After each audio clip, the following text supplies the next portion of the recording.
That's a funny. Hey, oh, we hot. My fault. I'm sorry, bro. Good stuff happening backstage. Good stuff. Good conversations. But No, we got to get straight to the Right at matter the at buzzer. hand. History was made Finish last right night. at the buzzer. History was made last night. Yes. Yes, indeed. In the worst way possible, Chilltown. Talk to me about this historical streak that Detroit has pieced together game by game.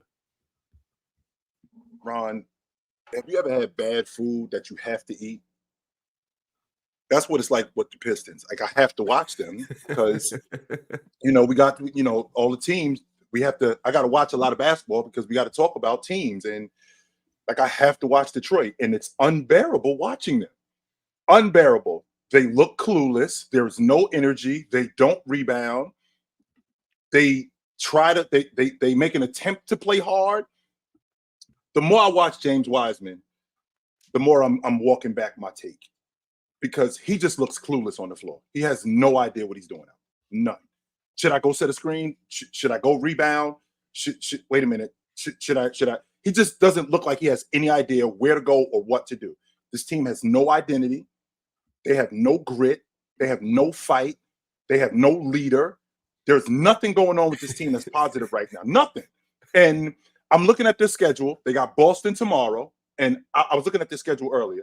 They got Boston tomorrow. They got the Raptors on Saturday. And then they go on a 4-game road trip where they got to go to Houston. They got to go to Utah. They got to go to Golden State. And then they got to go to Denver. I don't know where the win comes in these next 6 games. I don't.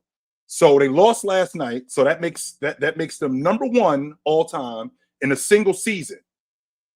After that, after yesterday, when they lose to Boston on Thursday, they're going to be numero uno all time. I'm sorry, I think they're going to be tied with Philly all time for the most losses at this point in the season. I mean, not this season ever. So I don't know what to do with this team. I don't. And it starts with the coach. This team should be a lot better than what they are because they do have talent on that crew. This team is 0-10 when Cade Cunningham scores 30 or more. They have lost all 10 games. So I have a difficult time watching this team, and I do what I can to watch them, Ron. I'm sorry if I don't have more for you, but it's very difficult watching the Detroit Pistons. It is hard. Yeah, I got you, Chill. This is tough to consume. We're supposed to be watching NBA basketball, and here we are watching a team of 15G. You know what? I ain't even gonna do it. Damo. Yeah, Damo. It's came to this point. I know how you feel about the Pistons. I know it was a long summer of you bigging up the Pistons, and yeah, we're at this moment where we got to hear how you feel about them. I change absolutely no. I feel absolutely no different about this team. I still have faith in them. They're gonna shock the world one day. I'm just sad it's not this year. I had them and the Rockets in the same boat going into the season. Obviously, the Rockets had better vets. There's a lot of things you could point to why this season is looking how it's looking. A part of it is coaching, but I don't want to say all of it is coaching because last night's game, Monty Williams even said one of the last plays he drew up was for Cade. And you got Alec Burks just breaking a play and taking up a shot. These vets are not vets for real. They're not the right vets for this team. They don't have the right vets for this team. But injuries play a part. Vets play a part. This team being young and the young guys that they have because they have an abundance of talent that's young, all these guys not knowing how to win is playing a part. It's a lot of factors to why this team is looking as bad as they're looking. But I still got faith, man. I'm not about to sit here and say, oh, my God, there are 15 G Leaguers. Because if you're saying that, you're not watching the games. You're just seeing that they're losing. Because there's no way anyone can watch Cade Cunningham do what he did last night, especially in that second half of trying to win a game, and say that he's anything but a good basketball player in the NBA, a good point guard. I'm not going to sit here and be like some idiots and say that he's as good as Trae Young or you put him on the Pacers and, oh, my God, he's doing what Reese is doing, as I've heard those takes. That's not the case here. But to sit here and assume or to allude that Cade is just putting up empty stats, not true. They're not in that game last night without Cade. They needed every bit of that 41 points to even be in that game. They need more help or more things to go right so they can actually win. So I hate that he has to do this. I hate that he genuinely is balling for the most part. Cade is hooping, and no one's gonna know because all they see is them losing. You get in there, and then you turn the game on the last 3 minutes. Cade has a dumb turnover yet again, and I'm gonna keep standing on the stance of Cade should not be a point guard. Too bad, Nikola. What is it? Nikola Topic. Nikola Topic. Hey, he's going back to Europe after this season, so he's not gonna be in the draft. That was a saving grace to me. I was like, hey, y'all take it this year. Hey, y'all might not get the first pick. But y'all get like a 4, y'all get like a top 4 pick. Y'all can get Nikola in there, get a real point guard, move Cade to 2. I seen a silver lining.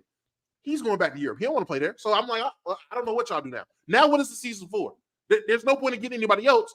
I don't know what y'all do. So it sucks. One of the worst takes I've had just blew up in my face. Everyone, I'm sorry. This season, it's been a lot of Detroit basketball this season. I will take it. Listen, I will take the blame. Everyone can blame me. Everyone, while we talked about the Pistons so much, I was the person leading the Pistons hype train. The Pistons fans last night, they called me a hater. I was like, I don't even know what I'm doing no more. I got called a hater by like 400 Pistons niggas, like people last night. Crazy work. You just a hater and a troll. You don't like Cade for real? I don't. Wow. All right. Well, F it. I'm wrong. I was wrong, and I apologize, everybody. And I was wrong about Scoop. Since I'm gonna take my accountability. So far, I don't know if people been paying attention to Scoop. I walk back takes. Oh no! Somebody got to stand. Damo, you got to stand like 5 toes on this one. Somebody got to come in here and stand. Oh no! Somebody's definitely gonna stand 10 toes. Someone definitely got to stand 10 toes. I didn't say Scoop was just god awful. I did say I don't think he's as good as people say. I don't think he's generational, which he doesn't look generational. He looks like the guy that I thought he was going into the draft, which is a good point guard. Mm-hmm. Damo, what I do want to say is, don't take what Pistons fans said too heavily. You know, like when you're not in the best state of mind, when you're not thinking clearly, when you know you just went through a tussle, or when you haven't ate all day, which they haven't eaten over a month. When you haven't ate in that long, you know, you don't say the things that you really tend to say. So they might have said some things out of spite or out of anger or frustration. But don't worry about it. You said 2 months? Their last win was when the World Series was going on. It's almost 2 months ago. Yep, that was their last win. Mm-hmm. Well, Mars, can you talk to us about the Pistons? Do you have anything polite or pleasant to say? They can still win 40 games. It's not mathematically impossible. And why is that, Mars? The reason why they can still win 40 games is because there's 52 games left. So, they can win 40. So Domo might still be right. We'll see. I agree with Domo on the Cade thing. Cade is what I think he's a point guard, but Cade is one of the better guards in the NBA, being subjected to the worst situation in the NBA. Monty Williams is persisting with Isaiah Stewart at 4. I don't get it. He's now not playing Asar Thompson to supplement Isaiah Stewart at the 4. I don't get it. I'm right about James Wiseman, but I knew I was right about James Wiseman, so that doesn't mean much to me. Jaden Ivey doesn't fit, but I don't think that's his fault. I think that's just because the spacing on the roster is terrible, and he can't play on a poorly spaced roster, so he's not being used to the best of his ability. At this point, I would trade Bogdanovic. I don't know why he's still here. I don't see his purpose on this roster. But realistically, I don't think there's anything they can do that would help them win more than 15 games. There's no single trade that's going to propel them to a 2-game winning streak. It's not going to exist. So I think they're just cooked for this season. But the shining light is Cade Cunningham. I think if we're honest about Cade, I don't think you can name 6 better point guards in the East. I don't think they exist. Maybe I'm wrong, but I don't think they exist. So that's the shining light of Cade. Maxey, so, okay. Maxey, Halliburton. Young. Mm-hmm. Then it gets tricky after number 3. Say Maxey, LaMelo. Dame. Maxey, Halliburton, Young, Melo, Dame, Sure. Drew Holiday. No. No. How about I'll say Darius Jalen Garland? Brunson. I'm about to say I don't know about DG. I would say Oh, Brunson. Brunson. Yeah, Brunson. Okay. Brunson would be 6. I don't know about DG though, but that's just me. Oh no, give me Cade. Okay, 7. My fault. I did make it up on the spot, so I was wrong for saying 6. My fault. I'm not taking Tyrese Maxey over Cade, but that's a whole nother conversation. No, I'm not doing it, but I understand why Tyrese Maxey would be better, so I'm not arguing it. But I'll say he's top 7. He's a top 7 point guard in the East, in my opinion. So there's that. But I would say Sar Thompson is a shining light, but if Monty can't use him, the light ain't shining from the bench. And Jalen Durant can't stay healthy, even though he played last night. He's a very good young big, but his ankles seem to not work. So hopefully he can stay healthy. And I think James Wiseman and another number 2 pick, who hopefully we're going to talk about, are at risk of being out the league very soon. That's genuinely my opinion. I think James Wiseman is for sure at risk of being out the league very soon. You said in another number 2 pick outside of James Wiseman? We'll get to another number 2 pick outside of James Wiseman. It took me a second to realize who you were talking about, Morris, but on the Pistons, right? Sure, if you think on the Pistons, sure, maybe. Who knows? Another number 2 pick who is at risk. I'll just say he's at risk, but we might get to that. Okay. Speaking of another number 2 pick on the Pistons, what's good, Ox? What's good? Do you want to give us your thoughts and sentiments and feelings about the Detroit Pistons? Ain't no feelings, ain't no sentiments. It's just what it is, man. They're terrible, but and then it's nothing to fix it. Like Monty can't do nothing about this, but they suck. Bro. Like I'm not. I'm not gonna say. I'm not gonna sit here and blame. I'm not gonna say. I'm not gonna blame Monty. I'm not gonna blame anybody. It's really nobody's fault. It's nobody's fault, really. Like Cade's not good enough to carry this team to more wins. You know what I'm saying? Cade is a phenomenal young player, but he's a young player at that. So he's a good player, but he's not good enough to carry this team.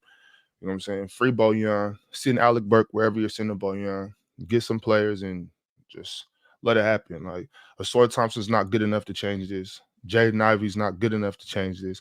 Jaden Ivey be out there looking scared with the ball. He don't know what the hell to do coming off that pick and roll. He doesn't know whether if he should attack or pull up for the mid-range. He got to learn how to make decisions quicker. Jalen Durant is a beast. He's a monster, but that's what he is. He's a beast. You know what I'm saying? He's not good enough to carry this team either.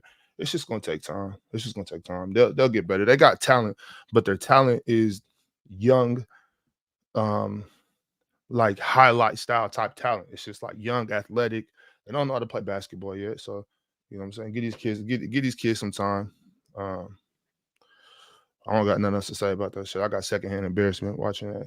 Yeah, last night was a week night of basketball. Like I came to the realization that the Kings suck. I came to the realization that the Pistons suck. Like the basketball just wasn't. My garbage, big Ox. Is that what you telling me? Y'all trash. You can't lose to the Trailblazers and then expect me to defend you. Like, hey, Ox. We don't suck as a whole, but like right now we suck. You know what I'm saying? We'll be all right. The Pistons. You know what happened to y'all though? Y'all got skeeted. I mean, y'all got scooted on last night. Scoot had his coming out party last night, or it was a couple nights ago. But y'all didn't get. Don't say that and put me in that shit. I definitely didn't get no. I'm not gonna repeat that, but you know what I'm saying. That's how we get scooted on. Every team in the league's gonna get scooted on at some point. Like, hey, that's cool. You know what I'm saying. Whatever you say, bro. But yeah, I mean that's all I'm saying. Like, you know, the Pistons, there is no hope for it. We just sucked last night. You know what I'm saying? We'll be okay. But I don't got nothing to say else about the Pistons, bro. I'm not gonna watch another second Pistons basketball this season. I'm not watching. I don't give a shit. I've been out on the Pistons, but watching it, my time is valuable, bro. I'm not watching motherfuckers play basketball, bro. Even against the Kings, I'm not watching that shit. I refuse to watch that. I refuse. I take basketball far too serious to be sitting around watching that. That's disrespectful. And I want to make sure. I hope the the owners in Detroit, I hope they like give their season ticket holders like a half their money back or something. Like do something because this is terrible basketball. So you take basketball so serious that you're not going to watch one of the better up and coming guards in the league play basketball? I'm not watching that. Oh, okay, I get it. Damo, it's as simple I as get this. it. When you're on a team, I get it. when you're on a team that's bad, when you're on a team that's that bad, any up and coming guard is going to fill up the stat sheet. And that's not no knock at Cade. Cade is good. That's why. But I mean, that's just Jordan stats. Poole can do it. Jordan Poole you can't don't do it. gotta So I can't say any. Jordan Poole I can didn't do say. it. Well, is Jordan Poole as good as Cade Cunningham? You said any good guard. At one point in time, Jordan Poole was a good guard. You put him on a shitty team, he's not doing it. I'm just saying. Anyone can. I did now. Now this summer, I did get caught up in Jordan Poole's going to shoot a bunch of shots. He's going to fill it up, but that doesn't make you a good basketball player to me. You can ask Ron how I feel about Jordan Poole and what I've been saying about Jordan Poole since he got to the NBA, since the pool party shit started. I don't gotta taste salt to see it ain't sugar, Damo.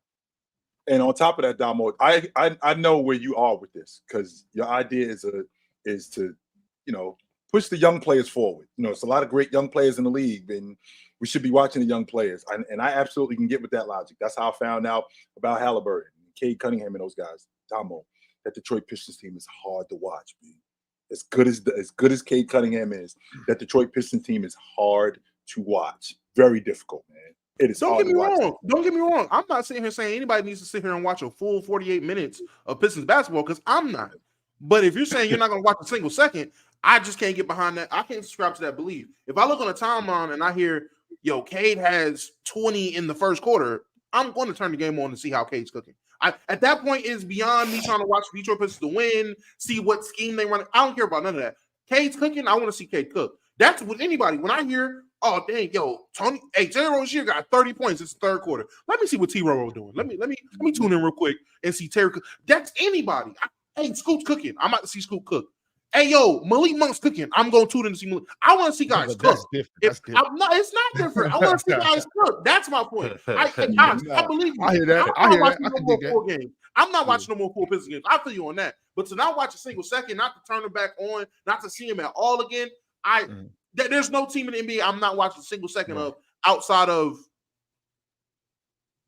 No, I can't even say that because I still tune into the Clippers to see. I can dig that. I could dig that. Like, I wouldn't tell anybody else to do that. Like, I wouldn't. That's that sounds like some hater shit. Like, don't watch them. Like, I'm not saying that. But I will get. You know what?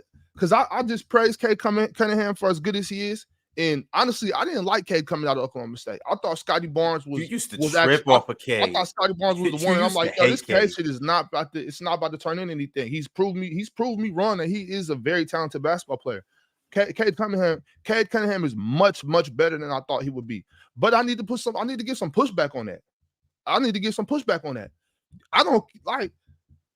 How good are you? You can play that good to get one win in 2 months.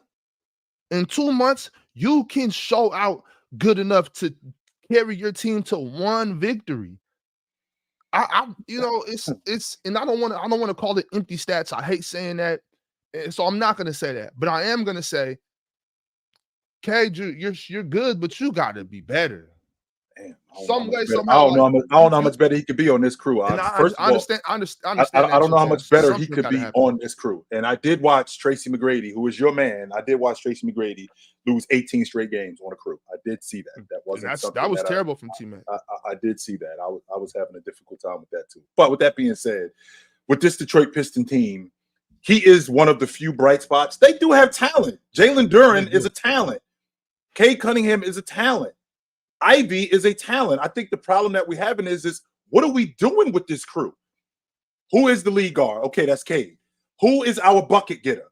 Who is out? What are we doing in terms of our rotation guys? What's the plan with our 6 to 9 guys? What are we doing with those guys? What are we doing defensively? How do we call out switches? How do we play one-on-one defense? How do we help? What plan do we have going into every game? Because it looks to me like every game that we go into, let's find out if we're going to win or not. That's not going to get us any wins. I feel you. Go ahead. Oh, real quick, because somebody in the chat saying there is no such thing as empty stats, and I have to disagree. That's not true. When you're playing basketball, for instance, if I'm Cade Cunningham, and I'm not saying Cade plays like this, and sometimes if he does, he might need to play like this because nobody else is bringing anything besides him. But if I'm a guard with the ball and I'm dribbling 22 seconds of the shot clock and I'm getting layups and getting a bucket here, getting fouled, whatever. If I could be moving the ball and scoring in 13 seconds as opposed to scoring in 22 seconds and getting open shots, getting good looks for my guys, then the 48 or 38 points I end with, that's an empty 38. That 38 did not contribute to us winning. Whereas we can get much easier looks, much better shots, and score these buckets at a much higher efficiency. Those are empty stats. That's just stat padding. If I'm a big man and I end the game with 5 blocks, but every time I got the block on the bottom, I'm just smacking into the second row and they score right off the inbounds play. What did those 5 blocks really do for my team when they're getting easier looks at the end? So things like that to me are empty stats. Just wanted to say I'm not gonna lie, Alex. I know you're a guy that's seen this. We all witnessed the era of Devin Booker in Phoenix being dubbed the empty stat king, but you've seen the organization had no direction. The talent that was there didn't mesh. It just wasn't fitting well. But as soon as he got a competent coach, as soon as he got competent players around him, as soon as he got a vet like Chris Paul, as soon as things started to fit right and the wheels started to turn, you've seen a flip switch. Also, it was growth and development. I'm not going to sit here and just say, "Oh, Devin Booker was always his talent. He just ain't had no help." No, he had to learn how to be the god. Mm-hmm. I feel, and I hate saying it, but I'm genuinely feeling like I'm putting both of. I'm seeing a lot of similarities. Cade Cunningham is in that Devin Booker boat. And I feel like if we've already learned once, if we went through this once, we've seen Devin Booker had to learn how to be the guy. He's obviously in a situation where it's not helping him. He has to carry, and there's no direction for the team. He learned, he built and built and built and became this guy, and also the team built around him. This is the same situation with Cade. Cade's in his third year, didn't really play much his second year, so he's really playing his second year. And I have to keep prefacing that when we're talking about Cade. This is really his second year he's going into, playing a lot of basketball, and he's learning to win. A lot of these guys on this team is learning to win. A lot of their best players, if you look at their top 10 players on this team, 7 of them are young guys. Right. So they're learning. This whole team as a whole is learning how to win. I want to say their oldest or most established young player from their core is freaking Killian Hayes. I want to say, if I'm not mistaken, it's Killian Hayes. That says enough already. That is the longest tenured draft Piston, Killian Hayes. Like it's a lot of context to go into this. So I don't want to sit there and say, "Oh, nah, Cade's putting up empty stats." I can't call it. Devin Booker dropping 70 and them still losing by double digits, that's empty. That's some empty stats. Used by double digits, your 70 wasn't even needed. You started getting free throws at the end. That type of stuff is empty. But when you have 41 and you don't sit in the second half and you're watching this team with no offensive system, it's literally just a bunch of brainless basketball, and it's being resorted down to just, "Hey, get the ball, get a bucket." It's resorted down to AAU basketball in the NBA, how Jalen Green was playing on the Rockets last year, essentially. When it's down to that, and you're in the game the entire time and it's just on you, I can't call it empty stats. I can say you don't know how to win yet. That's fair. Cade genuinely doesn't know how to win yet. He just knows how to get a bucket. He's a competitor, but he doesn't know how to win. It's like a lot of these guys don't know how to win. But man, I can't say, "Oh yeah, what Cade's doing is empty," because you can't get that win. I feel like it's two different things. I wouldn't call those empty stats. I was just trying to make the statement that if Cade is that good, he should have got his team a dub somewhere in these past 2 months. That's all I'm saying. And that's I mean, it sounds like it's a knock on Cade. I guess it is, but I'm not trying to. I'm just saying, like, bro, you got to do something to get one win in 2 months. And Alec Burks is a terrorist. I'm gonna say that now. Alec Burks he's officially a terrorist. Free Alec, man. Free Alec, nothing. Send his ass to Lithuania. I don't care where he goes. Damo, could you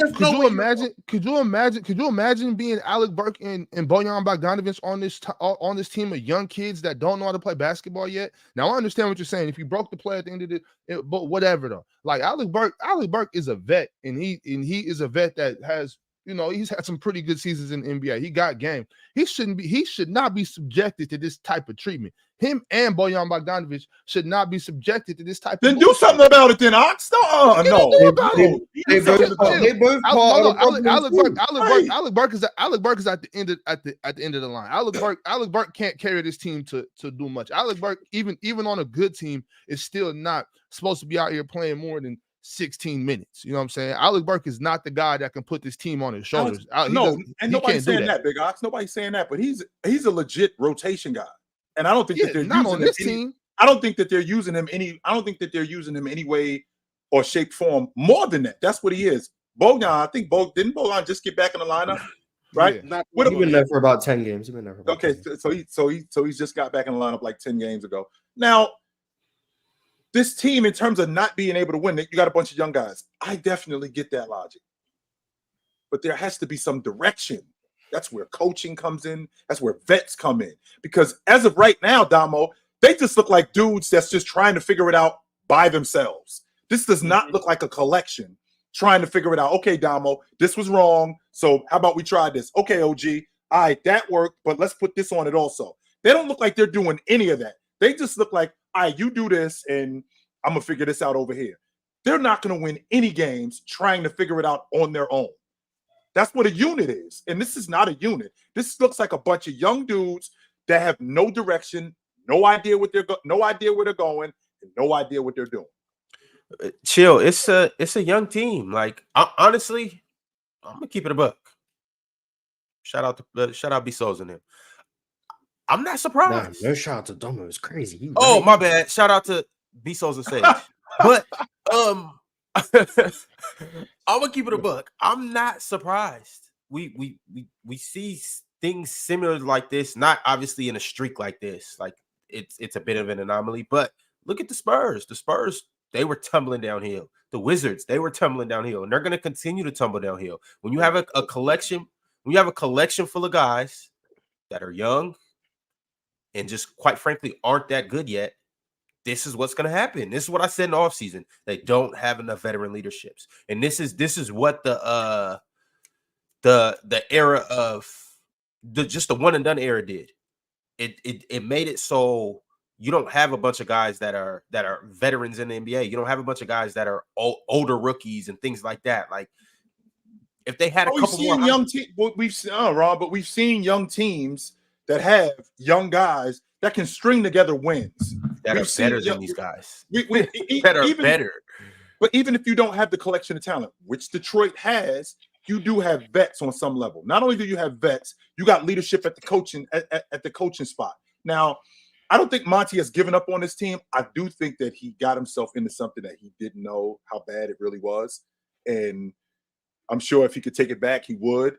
But that's where it starts. We got to get leadership at the top. And once leadership at the top starts, then it trickles down to the rest of the crew. And I just don't see that with any of these dudes. But when I'm thinking about young teams like Houston, that's why they got rid of their coach. That's why Silas is gone. Now you bring in Udoka. And when you bring in Udoka, that leadership trickles down to the rest of the crew. And you see how much better they've gotten. Even last year, Houston had a better collection of talent. But what were you about to say, Morris? Guess where Steven Silas is now? He's on the bench in Detroit. Is he? Exactly. Yes, he is. He's assistant. It's a coaching. Yeah, Yes. it is a coaching situation, which is why the team is so bad. I'm officially on that train. And I will say this. I'm not saying that if they had this man from the beginning, that they would be a 500 ball club. But not having Monte Morris definitely ain't helping this team. I think Monte will help. I could see Monte that. hasn't played a single second this season. I'm not trying to. I don't want people to sit here. You're right. Monte Damo, Morris right. is out here trying to save the season, but having a veteran guard that can just come in the game and slow things down, that can shoot the ball, would help K so much. That's a fact, Damo. That's a very good point, Damo. With them losing so many close games, he could have helped them win. I'm not going to sit here and say 10, 15. He could have helped them win one or two of these close games just by being a veteran presence at the guard who can shoot the ball and orchestrate things and delegate from what the coaches are saying and spit it to the players. I feel like they have missed that. I said that from the beginning. They're not having Bobby and Monte was hurting him. I thought Bobby coming back would give him a closer, somebody that can score. He's still getting into it. Monte still hasn't played yet. And I wouldn't be surprised when Monte comes back. If he's 80% of himself, he's a key factor to why they win a game. I wouldn't be surprised. You got to have a coach. You got to have a coach out there on the floor with you. And Monte can definitely be the gap between coach and player. We're in the point where I think Cade is trying to be. I think Cade is trying to be a leader, though. I think he will be. This is those growing pains that you be talking about, Ryan. Where like you just got to get your ass kicked sometimes. Now this is more than the ass kicking, but I think it's gonna help him though. Like Cade, you can see Cade trying to be a leader. Like when it's a free throw time, you call his team in. He's being vocal, he's talking, and so I think Cade is gonna be there. It just wasn't meant to be this year. That's all. And honestly, I'm pretty sure the GMs and the owners, they're kind of like, it's all right. Like, I mean, they're not happy. Don't get me wrong. They're not happy, but there's no way they could expect it to be much more than this, though. Like, well, more than this, but you know what I'm saying? Like, they were supposed to be bottom of the West, but 2 games is crazy, though. I mean, they were in the same.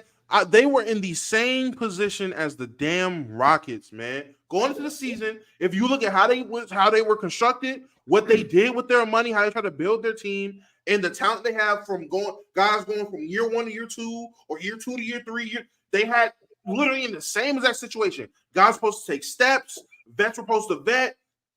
Same as that situation. Literally, I think. Big Ox, are you listening to? I don't want to just say coaching, but it's something. I'm not going to say coaching, but it's something there to be the difference. And find out Stephen Silas, who, in my opinion, is the worst coach I've ever seen, is on that bench with Monty. Oh, yeah, that whole coaching staff is terrible. So Stephen Silas spiked the punch? Man, he brought the crap juice with him from Houston. That's what they look like, a senseless basketball team. It makes sense. They look like a AAU NBA team. I said it about Houston last year. It is no coincidence that coach is now on this coaching staff, and they look that exact same way. That's crazy. Yo, this is not coaching. Big Ox, wait a minute. Exactly. There's no coaching. That's the problem. Big Ox, we had this discussion before the season started. I heard one of my panelists, I heard a panelist member up here tell me Asor Thompson is as good as Scottie Pippen defensively as a rookie. This is what I'm looking at. That's why I didn't comment on that. I'm not done. Hold on, Big Ox. Because I also had one of my panelists tell me that Jalen Duren gives him shades of a young Dwight Howard. I heard that. So with that being said, and Cade Cunningham, who I thought coming out of college, he gave me Grant Hill vibes. So with that being said, when I said that, he gave me Grant Hill vibes. That's what I saw coming out of school. So with that being said, you clearly have the talent on this crew to be better than 27 straight drop games. You do. Of course, so, they're better than that, Chill. Yes, but I don't think so. And just because, what do you mean you don't think so? But Chill, just because somebody compared Jalen Durant to Dwight Howard doesn't mean he's Dwight Howard. Just because somebody compared a sword to Scottie Pippen does not mean he's Scottie Pippen. These are not facts. These are opinions that we're using to say that this team should win more games. I said they'd probably win 31. I think I said 31. So I overshot them too. I just didn't expect them to be this bad. But like I said earlier, the people have let Mars and Damo convince them now Asor Thompson is somebody he's not. He's a very good player, but he's not the best defender in the NBA. He's not Scottie Pippen. And that's what I've been trying to tell you, Mars. People listen to you. I never said he's the best defender in the NBA.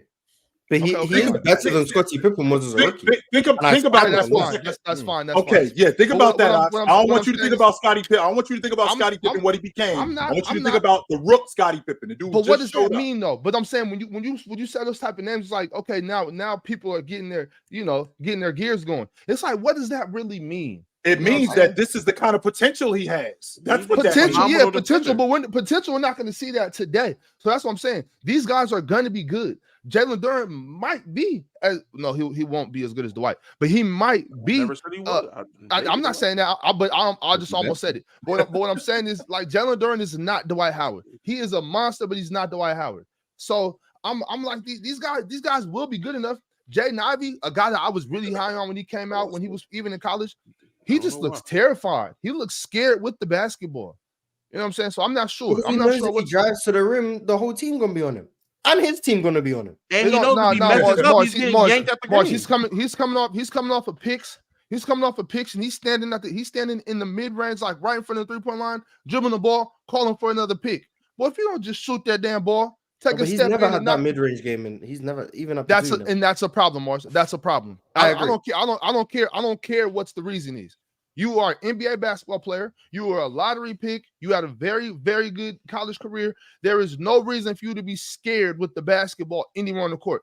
As an NBA basketball player, there is nowhere on the court you should be scared having the ball. I'm not saying you should be able to shoot from everywhere, but you should know what to do with the ball when you have the ball, or you should sit your ass down, or you need to go tell the GM, I need to go to the G League and work on my shit because I'm not ready.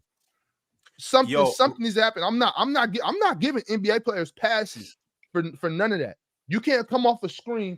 You can't come off a pick and roll and be dribbling the ball between your legs doing that Michael Jordan shit. Shoot the ball or go to the rim or pass the ball. It's just as simple as that. And I'm not giving him no passes. None of them. Asor Thompson, he is going to be a very good player. He's just not ready yet. I think our expectations for these children, that's what they are. They're children. The expectations for these children is too high. We got Bojan and Alec Burke out here playing with babies, and we act like they're supposed to be winning basketball games. These are kids. Right quick, hold on, fellas, right quick, because we're gonna continue the conversation. These are children. I got more questions for everybody, but before we do that, I have my good friend Pirate tapped in. He was like, Ron, I need you to play this snippet from way back in the summer when we had our Pistons episode. So in memory of our good friend, I'm gonna go ahead and play this video. And then Jalen, I still want to hear from you. We're about to get Ticket up here. I want to hear from Ticket. And I got questions for everybody too, because we're not done talking about the Pistons, unfortunately. Same hoodie. W Mars.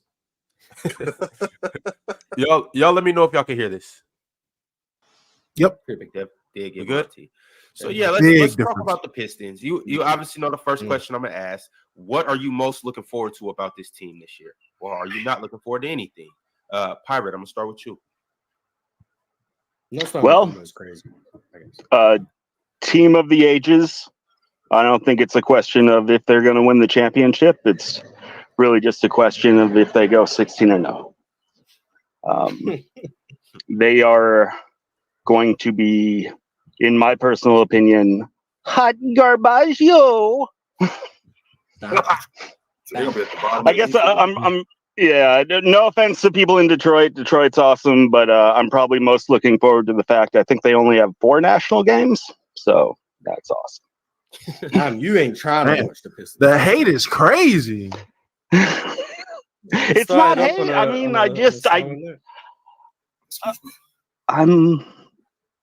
I'm not high on Detroit. Let's just say that. You're not high on their young pieces, or you're not high on them for this season? For this upcoming season, I am not particularly high on Detroit. No. Okay. All right, Ox, what are you most looking forward to with the Detroit Pistons? Sounds like the liberation of Bojan Bogdanovic. So I'm looking forward to free my man Bojan. Ox was wrong too. Fellas. Ticket was cooking. I mean, Pirate was cooking. Pirate was not cooking. Man, free my guy, man. Doesn't Bojan hold some accountability of maybe he should be a better leader? Like, I think Monty Williams one seems to be getting a pass. Like I think Showtime mentioned this team is too talented to be losing this many games. Like, just the sheer talent of having a Cade, having a Jalen Durant, having a Bojan who can get you 20 on good efficiency any given night. Remember, Bojan just got back, though, Jalen. Remember that. Sure, yeah, he just got back. That's fair. But I think the team is too talented. No, he can't carry a team if he's hurt. I don't want to hear that. Bojan's getting a pass for being one of the worst defenders in the NBA, and just we talked about that. But these games he's been there, cool, whatever. But I'm saying he missed a lot of basketball. He missed 20 games. Yeah, what was he supposed to do in those 20 games? So why does Monty get a pass? He's what, the second highest paid coach in the league or the highest paid coach in the league? He does not. Yeah, so he's not getting a pass. I don't think he's getting a pass, but I don't think he's solely to blame. Like I said earlier, it's a lot of factors to why the season looks how it looks. Monty is one of the factors. Now, Steven Silas is a bigger factor now, but he's a part of he's one of the factors as well. Health is a factor. All of their vets being crappy vets at this point to me, because Joe Harris is on their bench eating up dollars. He's getting paid like 19, 20 mil a season right now. Joe Harris He's on not the play. Get Joe Harris on the bench, Dom. I forgot Joe Harris was on the bench. Get Joe Harris on the bench. Joe Harris What are you doing? Joe Harris, another one who can't play defense, so he's not playing. He's collecting that bag. Joe Harris been weak since before. He had that one good season in Joe Harris been weak since damn near the bubble. So Big Ox, it sounds like they got a bunch of crooks on that team in Detroit. That's what it sounds like. I call him Average Joe, but that's the problem. They got Average Joe on the bench. They got Bogdanovich, who Bogey's not trash, but he's not the vet for this team. The vet for this team, I feel, was Monty Morris. He's hurt. He's not playing, and he's not helping him at all on the sidelines being a vet. Alec Burks has shown you his terrorist activity last night. He's not a good vet for this team. My camera's going out. That's crazy. But yeah, Jalen, it's a lot of factors. It's not just one. I can't solely say Monty, but Monty has a part of it. Yes. Jalen, when you lose almost 30 straight games, there's no one thing that you can point Of course, yeah, it's not one factor for sure. It's not. I think a lot of other coaches would be in the hot seat. I just haven't heard anyone be like, should we fire Monty? A lot of coaches, you lose 25 if you fire him. There's a reason why we're not firing Monty. Guaranteed. 75 million reasons why we're not firing Monty. So I hear you. They're not firing Monty because he doesn't deserve to be fired yet. Like this is the terrible. Nobody like I'm not even saying like even the players. I mean, hold on. It's literally half the other coaches. Let me explain to you why. I'm explaining to you why. I'm explaining to you why, gentlemen. Because nobody like it's. I'm not saying like wave Cade. I'm not saying wave Asor, wave Jaden.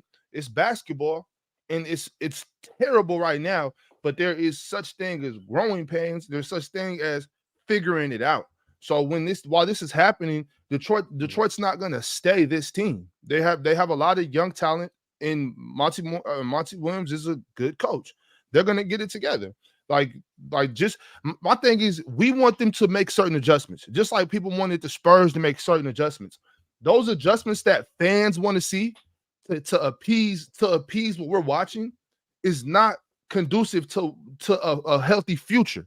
You know what I'm saying? Like for instance, with the Spurs, we want Wemby to shoot 50 shots. We want Wemby to score. That's not going to help the team get better. So by us wanting Monty to do this, you know what I'm saying? Since we're such basketball gurus and we think we know the fix, we don't. We have no idea what should be going on over there. We think we do. We don't know what's going on in practice. We don't know what's going on in the locker room. That is gonna. I believe personally. I believe just a belief. I obviously can't know, but I believe that this team is gonna get better. See, maybe not next year. I'm at that part right there. They're babies. They're babies. Even if that's true, we don't know what's going on. ID? Who ain't check ID up in here? Who let these kids? That's what the league is, though. Don't act like Big Ox said we got a bunch of men running around in the NBA because we don't. We do. Yes, we do. This is the youngest that the league has ever been. This is the youngest that the league has ever been. With that being, that's a problem. So we can't expect 19-year-olds to know what to do. We don't know what's going on in practice. But I can tell you what we do know. What's going on in practice is evident. What's going on the floor in the NBA games, we see that. So obviously nothing's going on in practice because it's not translating to the floor. So we can look at what's going on. That's not how it works, I've seen many teams who in practice it seems like everything looking good. Then the game comes, can't win. I've seen that happen. Okay, so if that's true, Mars, and there's some guys who when the lights come on, it just doesn't work for them. That's fair. But I'm pretty sure that the coach sees guys who at some point when the lights come on, they're more valuable and you can use them. So why aren't these guys on the floor? Why aren't you using? Why they're not that good. That's the problem. That's the problem right there. We can do the whole Pacers thing and go down the whole roster again and just think of guys who what would you do in other situations around the league? And it just wouldn't. None of these other guys will be getting playing time on any other teams in the NBA aside from Cade. How much better on paper is the Pistons team aside from Cade? San Antonio. Aside from Cade, wait. Can I finish my statement? Asor's not top 30. Asor's not top 15 in his position. Aside from Cade, he's not going to play anywhere else. What are we talking about? He'll get a couple minutes. Hold on, I want to hear this. Keep going, Ron. Aside from Cade, wins play. Bojan, No, I and didn't say Jalen that, Mars. Duren, I just chose the number. and Caden Bojan would probably come off the bench on a majority of the teams. Cade off the bench? Everybody else is not yet. Damo, we can go through the list of teams. I think Cade is starting for the Orlando Magic. No, not Cade, Hey, not Cade. wow. I didn't mean Cade. I meant Bojan and Jalen Duren. I'm tripping off Cade. My bad. I meant Duren. Yeah, Damo, even Duren. JD probably starts on. I would say he's healthy Jalen Duren is starting in Orlando. He's their starting five man. He is better than a lot of starting. We could probably If Jalen Duren is in Orlando, he's their starting five man. Wendell Carter down there. I don't think he starts up. Wendell's better than Jalen. Wendell is not better than Jalen. No. It's right there. I mean, it's a conversation. I'll take. It's not a conversation. Let's stop doing this. It's not a I mean, conversation. Wendell's One is fine. better. One is better. One is not better. I think Jalen Jalen Duren Duren is is better. Jalen Duren starts for Golden State. I think He's starting in Dallas. He starts in Dallas over Lively. He's not starting over Lively. No, He is starting over Lively. Yes, he is. He just might. He really would. Yes, he is, bro. You give Jalen Duren Luka Doncic. You give Jalen Duren Luka Doncic. This is the part of basketball discourse that I hate in this new era. Because when people disagree with you, there's no, not disagreeing. We're just blatantly lying for clicks. This is crazy. We're just lying. I don't know. I don't know if Jalen Duren is. I don't know if Jalen Duren is just better than Lively. I don't. Let's say Jalen is better than let's say Jalen is better though. Is he how much better is he than Lively? I'm not measuring distance. I'm not measuring gaps. Is A better than B? Yes, that is it. That's the conversation. We're not measuring how good, because I think it's close. I think Dereck Lively is good, and it could be close. That's fine. But it is that simple. Yes, it's a simple question. It is. Big Ox, you are the epitome of Big Ox. You are the epitome of 2 + 2. That's you. You are the epitome of simple. Right. This is that simple. Jalen Duren, if he's playing in Dallas, he's their starting 5 man. No question. What I'm saying to time is, I said, Wendell, Jalen, go to sleep. I said, it's both at the 4, Durant's at the 5. I said, what I said was so. Hold on, John. Let's stay on track. Let's stay on track. I said Wendell Carter's better than Jalen Duren. Ron said that Dereck Lively. Damo made it seem like what? Like, well, wait a second. Is this not a conversation? No. Okay, so let's have the conversation. What makes Dereck Lively better than Jalen Duren? Let's have the conversation. Go ahead, Ron. I think he's the better lob threat. He's bigger. We lied off the bat. Start the conversation, is he not? We lying. He got Luka throwing him low. Okay, well, from what I've seen with him in the NBA, If Dereck Lively was in a situation with the worst spacing in the league, he wouldn't look like the greatest lob threat in the world. I've seen him with Luka. That's all. I can't judge him off saying, "Oh well, if he's playing with Killian Hayes, this." I've only seen him with Luka. And you've seen Jalen Duren play. You've seen Jalen Duren play with K. I've seen Jalen Duren lose 27 games. I can't. No, you haven't, because he hasn't played half the game. He's on that team. Oh, okay. How come the games he didn't play here win no games? Let's get back to the point. What makes Dereck Lively better? Let's have the conversation. Okay, lob threat. Ron said lob threat. I can't knock Travis Kelce because he's catching touchdowns from Patrick Mahomes. Okay, all right. Reel it back in. Lob threat. Keep going. Lob threat. He's just bigger in general. Jalen Duren is got a little more. I'm talking about taller. Taller, longer, things of that nature. I always prefer a taller center. I prefer a longer center. I prefer a bigger guy. Defensively, yeah. Come on, man. Damn, y'all asking me questions. Focus, Mars. Keep going. Defensively, think he's a better rim protector. Okay, and that's all I'm really going off. It's not like Jalen has a. It's not like. But hold on, no. Is Jalen's game predicated on shooting threes? Is his game predicated on catching the ball and going coast to coast? Everything that I just described is what Jalen Duren does, and that's what Dereck Lively does. He can be a slightly better rim protector. I will concede and give you that. But the slight in rim protecting, I feel like there is a massive gap in terms of rebounding, which is important for bigs, right? I will give you that. In terms of athleticism, I don't think Dereck Lively is an uber athlete compared to Jalen Duren. I think they're two of the more athletic bigs in the NBA, correct? Yes. Yeah. Yep. Correct. Okay. So the lob threat thing, I can only say that if you have two athletic bigs, if they're getting the same lob attempts, then be both lob threats. Because I don't think, I think anybody's a lob threat. I think Jalen Durant has good hands. I don't think he does. I I think he has better hands. Jalen Durant has good hands. I mean, that's fine. I don't think that this is a case where Dereck Lively is clearly a better lob threat. So that's what I'm saying. I don't think he's a better lob threat. I just think he's in a good position to show off his lob threat capabilities. That's it. That doesn't make him better. You're just playing in a system that utilizes it, and the other guy isn't. But he still isn't. I would still think Jalen Durant is an above the rim center.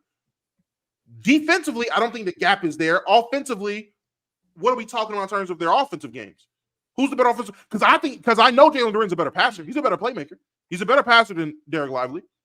Well, neither can really. And all you've really seen from Lively in terms of an offensive player is him being a pick and dive guy and getting to the rim. That's what you've seen in him. They don't run anything for him. It's not like they go to him on the block. It's not like he's getting the ball off the glass and going with it. That's not his game. He's not. That is not his game. What he does is he's a pick and dive and a rim runner. That's what he is right now. As a rook, I'd like to think watching Jalen Duren, him and Cade, I'd like to think that Jalen Duren is a little bit more than that offensively. He's a little. What is he doing offense? He's a little bit more than that. He's definitely a better pick and dive guy. I think the fact that Lively has Luka, I think that helps him out a lot more. No question, no doubt about that. I think in terms of their body type and in terms of being an athlete, I think that Jalen Duren could be one of the elite rebounders in the game. I'm not sure that I can say that about Lively right now. I'm not sure. I'm looking at his rebound totals for the year. He's had a 13 rebound game. He's had a 14 rebound game. He's had 2 16 rebound games. And keep in mind, he's just Lively. He's just getting his feet wet too.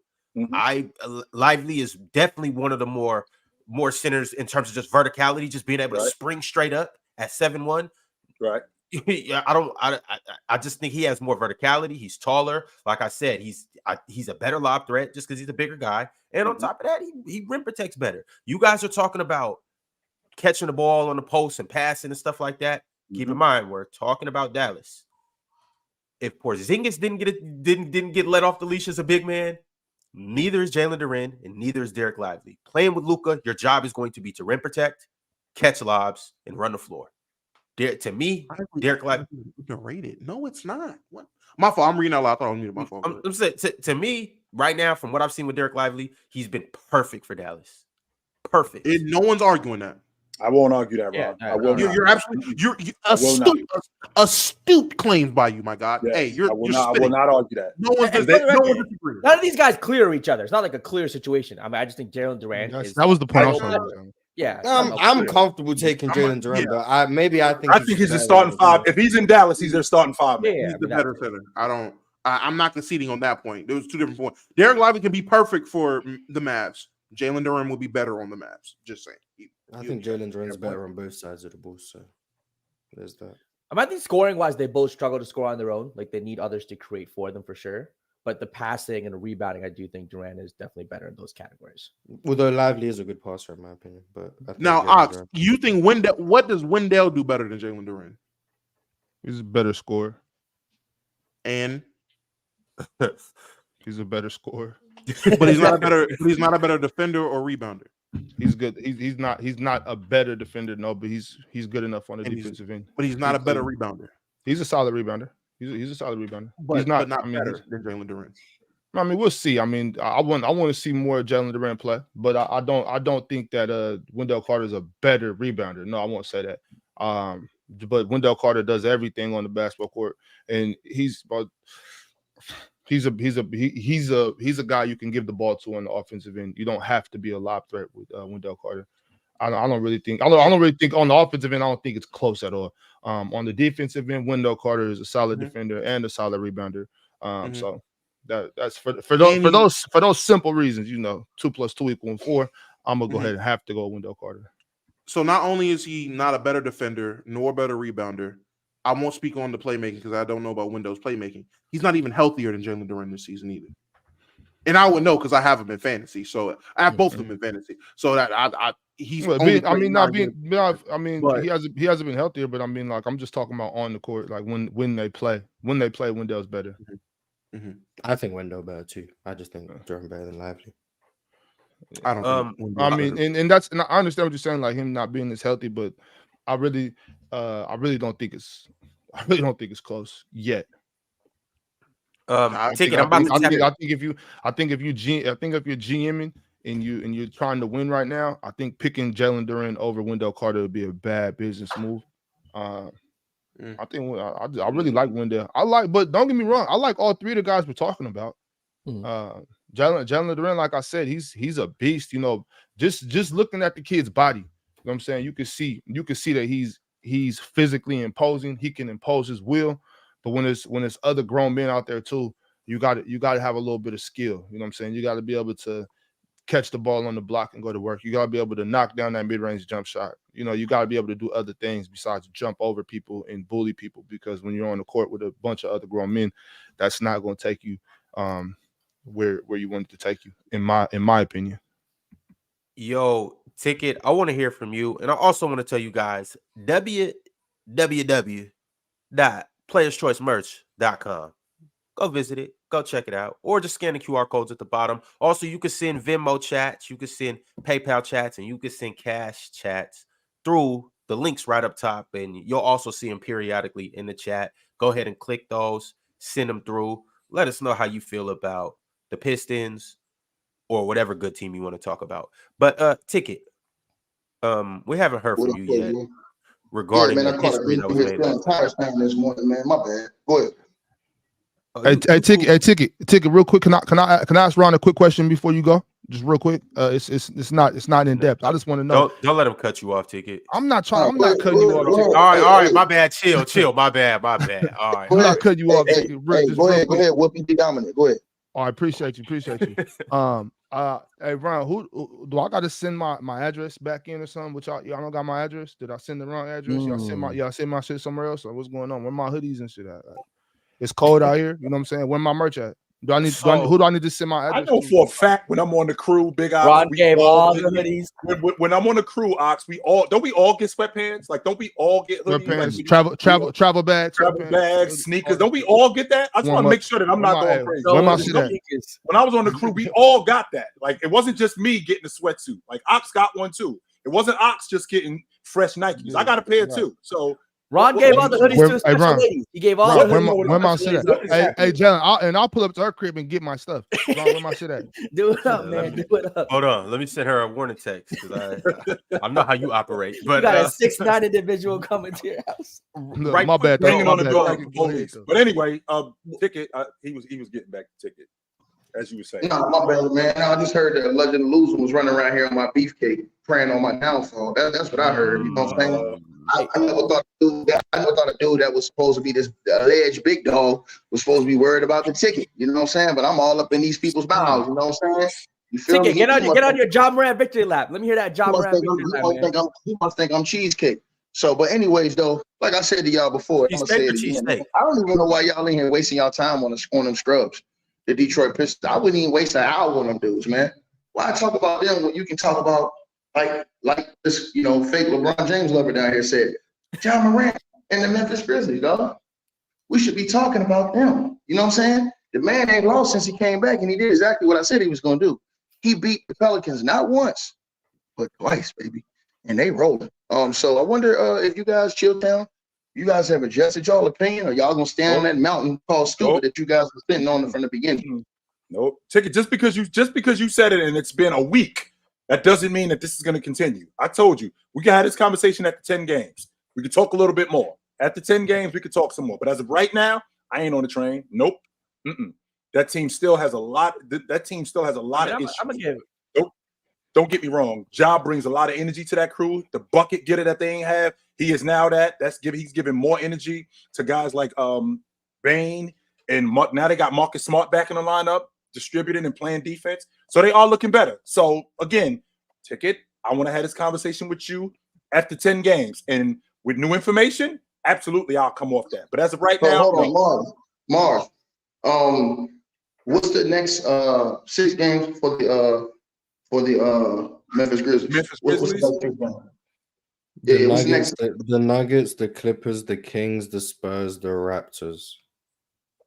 All Damn, right, Mars, so you just knew that off the top of your head. The Raptors win. The Spurs win. The Strippers, they'll get a win. Also, who else you say?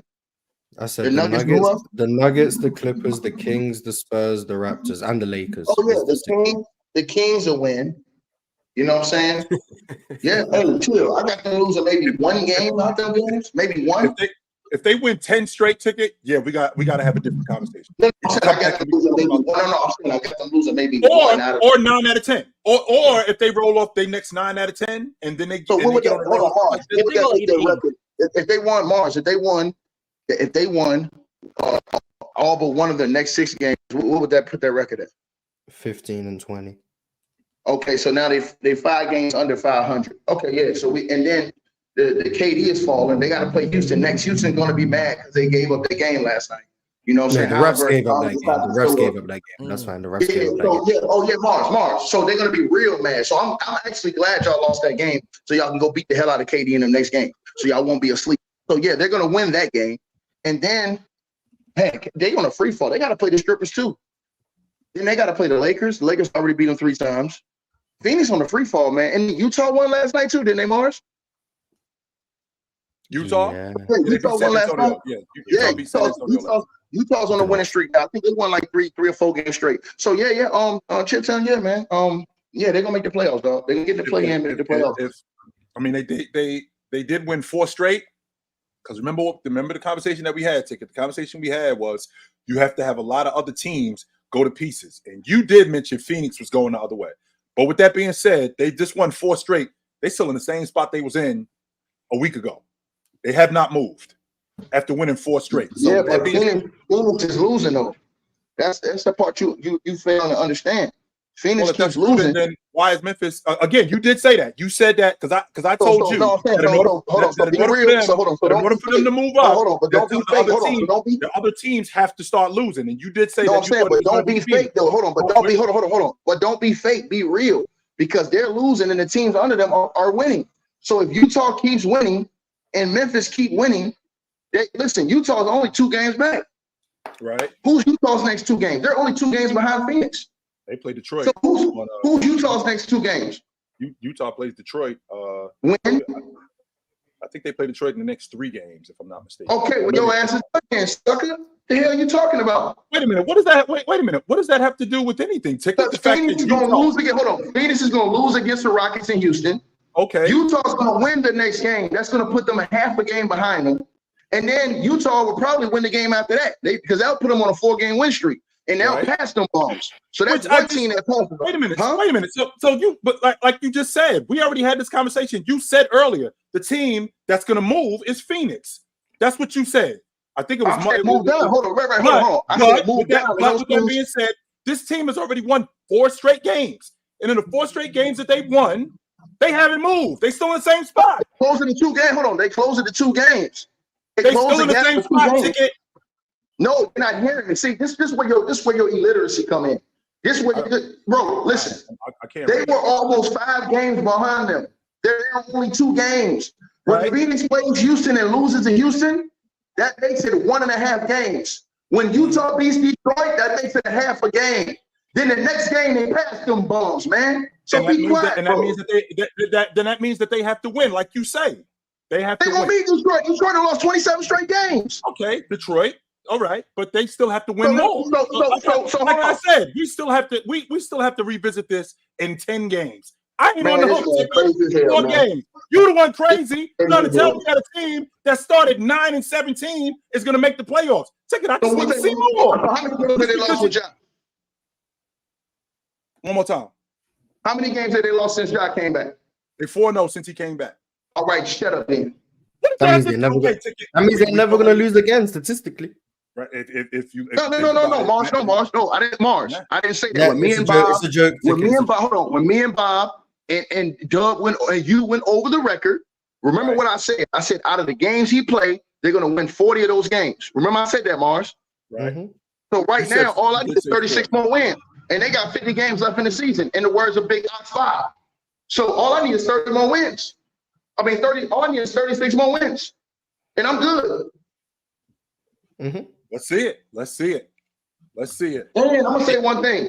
Ja Morant need to chill out. His daddy need to chill out. Talking about he's still hanging around the same circle. Why you keep saying daddy? Why you keep saying daddy? That's not his father. That's his homeboy.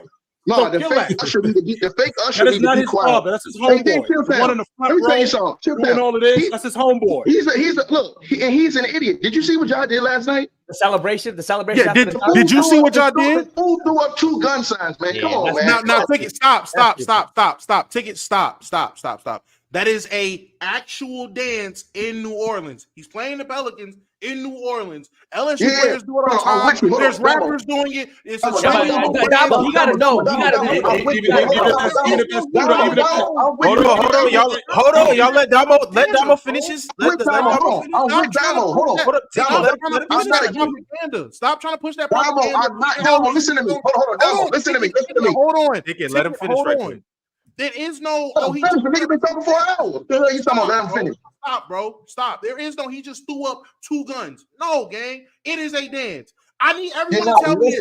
Everyone tell me this. Anybody that got a problem and he could have just did this instead. Show me you hitting the clutch bucket in any form of damn basketball in an organized game, and let me see the celebration you did. Because last time I checked, it is not he did that and he had all this time in the world to go through the 18 dances he knows on hand. Bro, he did something that he probably. My brother, I'm with you. Hold on. It's still a bad idea, though.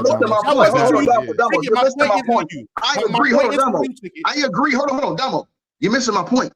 I agree with you, but you got to understand one thing. Them dudes got to tread softly because of the perception they're dealing with. When you're dealing with that type of perception and the way listen, Damo. When you've been in trouble 2 times for what he's done, hold on, Damo. When you've been in trouble 2 times for what he got caught doing, you can't allow the perception to be out there that you still on this stuff, because any little thing, they're going to try and hammer your ass for the media, all of them. So that's why I said his daddy, the fake usher, need to shut his mouth, and Ja Morant just need to play basketball, bro. Don't even do none of that bullshit. Don't even let them have no ammunition, because people already trying to tear him down. They was already mad at the game when he said, I kept receipts. You seen the whole media going in on him saying, you the reason this whole thing happened. So they already mad at Ja because they feel like Ja's trying to make it seem like it's their fault that he messed up. So all I'm saying to you is this, bro. Listen, you've been suspended 2 times for pulling out gats, a fake gat and a real one. Bro, leave all that, anything that has to do with a pistol. I'm away from that right now, because there's too much money involved with him and his sponsors, and you don't want the imagery. You don't want them to think, especially when your daddy just came out and said, you ain't changed nothing in your circle. You don't want them to think, well, he's still on this, huh? That costs you a lot of money. See, this is the reason why niggas like you stay broke and niggas like me is rich forever, baby. Okay, now that you're done, thank you, because you don't know my living situation, buddy. I'm not even gonna get into that with you. You just closed your account the other day and they had a lot of zeros in it. First of all, you didn't put your account up. Mister. I'm not getting that with you. You got it. I'm not taking that route with you. With this Ja Morant thing, I'm gonna just take the higher road. It's cool. With this Ja Morant thing, if you as an individual, whether it's you Ticket, you Ox, you anonymous reporter, you whoever it is criticizing him, saying he needs to tread lighter, if you're going to take this dance, this trendy ass dance, this dance that a ton of other people are doing, you can look at the NFL, there's NFL players doing it out the wazoo. George Pickens did it in his last game when he went crazy. Jamar Gibbs did it in his last game with Detroit. And no one is coming out saying that it's a bad look for the league because they understand it's a dance. If y'all take the context of it being a dance, especially where he was from, well, not where he's from, where he's at when he's doing it, if you take that and turn it into anything else, that's on you pushing narratives on Ja Morant. That's it. No, Damo. Stop. I didn't interrupt you. Stop. I let you talk. There's no way. All those other guys were suspended 2 times. That is out the window. That is out the window, Tiki. You want to know why? Because if 12 people are doing this dance, just because I have a history that has nothing to do with what this dance even is, doesn't mean I can't do this dance. It's a damn dance. But this is the thing, though. This is the thing, Damo. Like you're right. It's just a dance. So when I do it, it's good. You know what I'm saying? When if Tyrese Halliburton does it, if LeBron James does it, it's a dance. If Ja Morant does it, he's a dummy. Mm-hmm. Like Just what, because of the Ja, perception of Ja, him, what that's are you why. doing? What are you doing, Ja? You just came back from a 25-game suspension for this. Ja Morant is not doing it just because it's a dance. Ja Morant is trying. It looks like from public perception that Ja Morant is doing the dance to rub it in. Like I do what I want. Ja Morant thinks he can do what he wants to do. Ja Morant already has been suspended for 2 times for gunplay. You know what I'm saying? Now, I'm not saying he shot nobody. I'm not saying he's a criminal. I'm not saying that. But what I'm saying is, Ja Morant, you have given up your rights to do whatever you want to do. Ja Morant, you can no longer celebrate however you want to celebrate. Ja Morant, you can no longer make gun signs in arenas. Ja Morant, you cannot do what everybody else can do. Why? Because last year you was a badass little kid doing badass little kid shit, and now you need to grow up and act like a grown ass man. You cannot do that stuff no more, Ja. Now is that fair? Is that fair? Damo? Yes, it's fair. Yes, it's no, fair. it's not fair. That's not fair. fair. It's very fair. I will explain that when Ox is done. I'll explain that when Ox is done because I don't want to. You live. Ja Morant, because this is the thing though, Damo. Ja already had public eyes on him. Now Ja Morant is in a fishbowl. They are waiting for Ja to fuck up, and that is Ja Morant's fault. That is Ja Morant's fault. You can't go out here and do the wrong thing and expect to get the same treatment as everybody else has been doing the right thing. You got to do better, Ja. It's in reporters, in us, we are doing our job by pointing out, Ja, you're a dummy. You because it's about mindset, Damo. He got to think. He got to be a better thinker. He got a think box on his shoulder. He got to use it, Damo. And the fact, Damo, he can hit that. What's that one joint called? What's that shit y'all be doing? The one. You know, you skipping across. You know the shit. And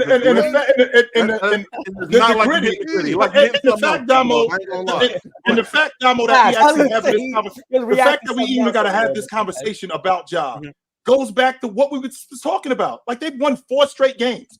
That's what we should be talking about. We should be talking about how much better this Memphis team has gotten. We should be talking about how much better they're getting. But instead, this is what we're doing. Because you choose to. That's chill. And I'm sorry to cut you off, but that's my problem. Y'all are choosing to take I'm not ignoring the context of what Ja did. Y'all are adding context to what Ja is doing. That's the problem here. I can acknowledge that what he did was stupid, immature, and all that. I can acknowledge that the optics look bad. But I promise you, if you are going out of your way to add 12 onto 5, what are we doing? He's doing a dance. You are given the context. Okay, this is a dance. It's a trendy dance. Ja Morant is known for being one of the guys in the NBA who follows hip hop to the core, who does nothing but trendy little dance that you see all the other players doing. If an NFL player is doing a celebration, 9 times out of 10, Ja's doing a celebration too. That's literally what Ja has been his whole career. But we're going to ignore that because of the issues that he had. So we're going to take that and ourselves say, okay, I see Ja doing something. It looks like, oh, he's pointing guns. Oh, wait. There's this plethora of videos of all these other people doing it this season of what it actually is. I know the meaning. But now, even though I know the meaning, I'm going to ignore what the meaning of what he's doing is and say, nah, because you were deemed as a thug, you got to move different. You got to do this, that, and the third. You're adding narratives. Damo, Ja Morant. That's how they do when you go to court, Damo. When you go to court, hold on, Damo. That's why when you go to Damo. That's why. Hold on. Listen, Damo. Listen. But he's in the Damo. He's in the Damo. He's in the court of public and NBA opinion. And you have to remember one thing. I'm gonna give you one example, right? When Austin Reeves had the name AK-47, right? AR-15, excuse me. He told him to change the name because at that time something had happened, and a lot of people was criticizing him, not based off something he did, but based off the sensitivity of that name. Listen, all we saying is this, bro. Me, Bob, Chill, all we want to do is see the brother keep his money. These corporations, they're not taking away. They looking at this like, oh, he rubbing this in our face. You have to look at not only what his dumb ass daddy said, talking about, oh, we still hanging in the same circles. We ain't changed nothing. We doing. So you can tell me after all this punishment, after all the counseling, after everything you've been through, you gonna come out in public. You're doing it in private. You come out in public and say, we ain't changed nothing. Then you gonna come out in the game after you've been winning, 4 in a row and do the little gun sign. If you're a celebration, people gonna sit up there and look like, oh, he's trying to thumb it in our face. So you know what's gonna happen? The next time something happens, they're gonna crack his ass. And all we're trying to do is say, look, bro, you are on a thin line. You are on thin ice. So you can't do nothing stupid. Damo, when you on probation, You can't take no chances of doing no dumb shit. You have to walk a certain line because you don't want to take your ass back to jail. That's different than a dude who ain't got no priors, Damo. So basically, if we look into it like the penitentiary system, Ja got priors, and he's looking at his third strike. And that third strike ain't gonna be pretty if they come on fast. So like I said, I don't even play them games if I'm Ja Morant. I just go out here, bust their ass, and let my game do the talking, baby. All I'm saying, all y'all niggas is hypocrites because y'all love y'all some Allen Iverson, and y'all weren't saying this for AI back in the day. Yeah, y'all weren't even saying it. Hey, Damo. You right, Damo. That's hypocrites. When AI was being called a thug, when AI was out there dropping music, talking about all the dumb stuff he was doing, y'all didn't sit there and say, yes, we did, Damo. Yes, we did. Yes, we did. Yes, we did, Damo. Y'all embraced him. Y'all say he's doing nothing to be the guy he is, and that's we did it. Whoa, Damo. No, we did not. Okay, let's be clear. We did love Allen Iverson, and we loved Allen Iverson for the culture and because he was one of us. However, we did tell Allen to chill out. Yes, we did. We ain't tell Allen to change his hair. We ain't tell Allen to put on a suit. That's a fact, Damo. We didn't tell Allen to put on a suit. We ain't tell Allen to cut his braids off because he was one of us. But we did tell Allen that he had to chill on some things. We did because he found there's a reason why Allen Iverson and his mother told his people, yo, y'all gonna get this dude jammed up. So he started hanging around different people. We wasn't all in on everything that Allen Iverson was doing. No, we were not. We did tell this dude that he had to chill out. Yes, we did. That's not true, brother. This my thing about the whole Allen Iverson. No, I'm gonna do me. And ain't nobody turning their back on Ja. Nobody's turning their back on Ja. No. This the only thing about the whole Allen Iverson thing. First of all, when that shit was going on, I was like 11. I was a child. I didn't know no better. As a grown man, I can see the error of your ways. As a grown man, I want to know what makes you come off a 25-game suspension. Your team is what were they? 6 and 19. 6 and 19. What makes a grown man see a celebration that other people are doing and say, you know what? I'm gonna do that shit. Like, what makes a grown man think that I can do what everybody else can do? What makes a grown man who grew up on social media and has lived his career doing that exact same thing? And that's a him problem. And that's a him problem, Damo. That's a him problem. Because as a grown man, he should understand I fucked up and I can't do what they're doing anymore. I'm not allowed. Look, I'm on punishment. I got it when I go home from school. I gotta go straight to the house because I fucked up. It's not about that's that same old shit where they're doing it. Well, he's doing it. Why can't I do it? Don't nobody feel sorry for you, Ja. You did it. You did this to yourself. Now you got to clean up your act and just be cool for the rest of the season. Don't just stay out the spotlight. The problem with him and his daddy is they want to be cool so bad and they want to prove to everybody else that the NBA don't control us. We do what we want. That's not going to end well for you, Ja, because the NBA, in fact, does control you. And it's everybody don't like it. We don't like it. You know what I'm saying? But if you want to stay in the league, Ja, just relax for a little bit and stop trying to prove a point because you're not a child no more. You're a grown man. That proving point shit is not going to help you. Point. He's in New Orleans. Oh, Damo. It is a New Orleans dance. If he doesn't have the brain, if he doesn't have the brain, I'm going to do my dance. That's the problem. That's the problem. You feeling yourself. You feeling yourself. That's the problem right there, Damo. He feeling himself. He's feeling himself, and that's the problem. And that's whack. Just let him be who he is. He's doing a dance. Being who you is detrimental to the program, Damo. Everything else. That's crazy. That's the problem right there, Damo. That's the issue right there, Damo. That's the problem. He wants to do what he wants to do. He think he deserves the right to do what he wants to do, and he does not deserve the right to do what he wants to do. Being yourself and feeling yourself, Ja, is what got you in this shit from the beginning. Now, obviously, I don't know Ja, and he's not gonna listen to me. He shouldn't listen to me. Who the fuck am I to Ja Morant? Do what you want to do, Ja, but you're gonna pay the consequences. Ja Morant has to understand the situation that he's in now. He's not getting any more benefit of the doubt. He's under the scrutiny. He's being under the under the magnifying glass. Everything he does is going to be judged, a little more harshly for a while. So understanding him coming off of this, showing off a gun, doing all that stuff, and then doing a dance where he's physically, picking up 2 guns, doing his thing. Whether that's a fun dance or not, I get whether it's a fun dance, all the kids are doing it on TikTok, Twitter, that's fine. He doesn't get the benefit of the doubt. He doesn't get the privilege to do that dance without being judged anymore because he put himself in a situation where where he kind of quote unquote broke the rules, the NBA guidelines, whatever the case may be. He doesn't get that. In terms of Allen Iverson, even when it comes to Allen Iverson, I don't think ever did something like this where he gets suspended for 25, 30 games for, showing off guns or whatever, comes on the court and did that. He did a lot of kind of this off-court stuff of the way he dressed, his hair. Those are a little more, I would say, like at that time, culturally debatable issues. This is a little more crazy, so.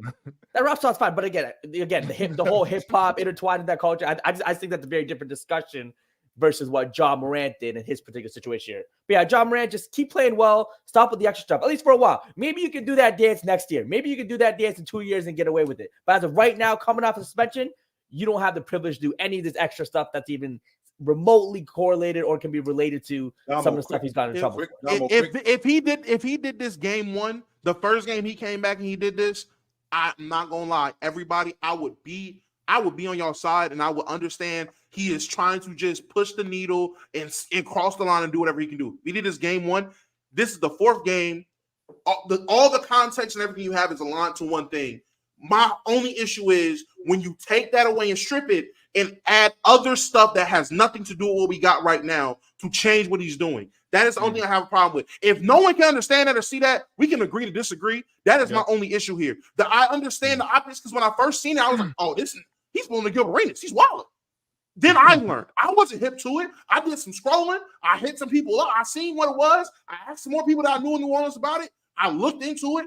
It was a trendy look. A lot of people's doing it. I seen NFL players doing it. I'm like, okay, so that's what this is? Okay, why are we adding something else then? That's been my issue, and that's my only issue. Again, if no one else sees it that way, if no one else is seeing how it's dumb to strip what he's actually doing and adding in anything else that you feel or you think other people would feel, if you don't see the problem with that, then gang, hey, agree to disagree. That's it. I understand that, Damo. So this ain't to you, Damo. This is to the chat for saying, oh, you niggas sound like Skip. Y'all sound like Lauren Ingram. That was crazy. That was crazy. But what I want to say is, if by me seeing a young brother doing something that's detrimental to him, his family, feeding his baby girl, if I see a young brother doing something that is not healthy for him, not beneficial to him, and I ask that young man to please hold yourself accountable. If I ask that young man's father to please stop speaking to the media, saying shit that's detrimental to you, your granddaughter, and everybody else eating, if I want us to hold ourselves accountable, then by all means, you can call me Lord Ingram if that's what that means. If by me saying I want you, little brother, I want you to do better. I want you to stop playing with guns. I want you to stop doing dances that even resemble any type of gunplay, whatever it may be. And I want you to stop imitating New Orleans niggas. Then sorry. Sorry, because if you're living your life imitating New Orleans, bro, with all the respect to y'all, I don't mean that. I'm just saying, like let's a lot of the dances you can do. A lot of other dances you can do. Quick side note, Damo. In these last 4 games, he's 29-9-5. I just want to put that. That's what I was going to say. Let's bring it back to the court. I just want to put that out there. 29-9-5. And these how many losses they have over the last 4 games. He's 29-9-5. So let's put that out. And I wanted to bring it to attention because this is something that Ticket has said earlier, or alluded to. The Grizzlies are back at full strength of what they could be right now. Obviously, they have guys out for the season. Okay, but for the guys that are able to play, they got them back. Ja Morant's back. Officers mentioned. Marcus Smart is back. And so they're back to what their full potential of this year. And with their team as currently constructed, Ja Morant, we don't really have to talk about him too much. We know he's a star in this league. Marcus Smart, he's been to NBA Finals, made deep playoff runs, has been a starter, defensive player of the year. Desmond Bane, he's one of the fastest rising players in the league, one of the better shooters. Somebody who doesn't get talked about as a second option. Jaren Jackson Jr., don't necessarily have to talk about him. We know about Triple J. And shout out Bismack. Yeah, Bismack as well. He's a vet in this league. This team has a good team. And then this guy's on the bench. I'm not really going to go into them, but Memphis has a good team. They don't suck. Memphis is just based on what they have. They got a good core guys. So I'm not surprised that they went 4-0. And they, like, to give Ticket some credit, they can go on a run. They absolutely can. Look, I think this team, if you notice, even a guy like Jaren Jackson Jr. past 4 games, he shot 60%, 80%, 80%, then 45. Clearly, Ja Morant being there is opening things up for him a little more. He's scoring at a better rate. Desmond Bane looks more comfortable out there when defenses are able to key in on him solely as a creator and offensive guy. And then Ja Morant, Ja Morant's one of those guys. Their fourth quarter offense, I think, is a big thing that's improved with Ja Morant being able to open up for other guys, making plays, getting buckets, doing everything in the fourth quarter, quote unquote clutch time. Like I said, so it's a good team. They have all the future. Marcus Smart, when he's fully healthy, going to come back, do his thing.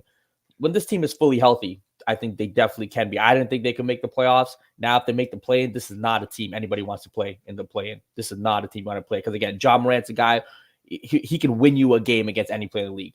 He can steal you a game, have that big game where he drops you 48 and 8, whatever the case may be. And with the other pieces there, even off the bench, is it Aldemar Tillman? I think those guys are quality guys off the bench. It seems dangerous, 100% dangerous. I definitely doubt them. They're definitely better than I thought they would be. I didn't expect Ja to come out out of the gate like this, but he's playing phenomenal. It's a team to look out for sure. Does anybody else? Hey, Ron, I want to ask the panel a question. Talk to us. But speaking of this whole situation, as far as the ranking stuff, we was talking about the Phoenix Suns. I know Bob is going to be against this, but do you guys think they should go ahead and just move Kevin Durant? I did a video last night. I was just thinking about maybe they should just let him go back to OKC, man. I would give up Jalen Williams, Lou Dort, and Jalen Williams, Lou Dort, and Josh Giddey, and maybe a first round pick, and put KD over there with Shea and Chet, and let him just go back home. And I think he'll have a better chance that way, man. I don't think that Phoenix. I think Phoenix is screwed, bro. With Bradley Beal's deal, bro. I heard yesterday they owe him $160 million. And the guy's only played 60 games in the last 5 years. Like, that's what I heard. That's what I was reading the report today, I think. There's no way, bro. That situation is not going to work, bro.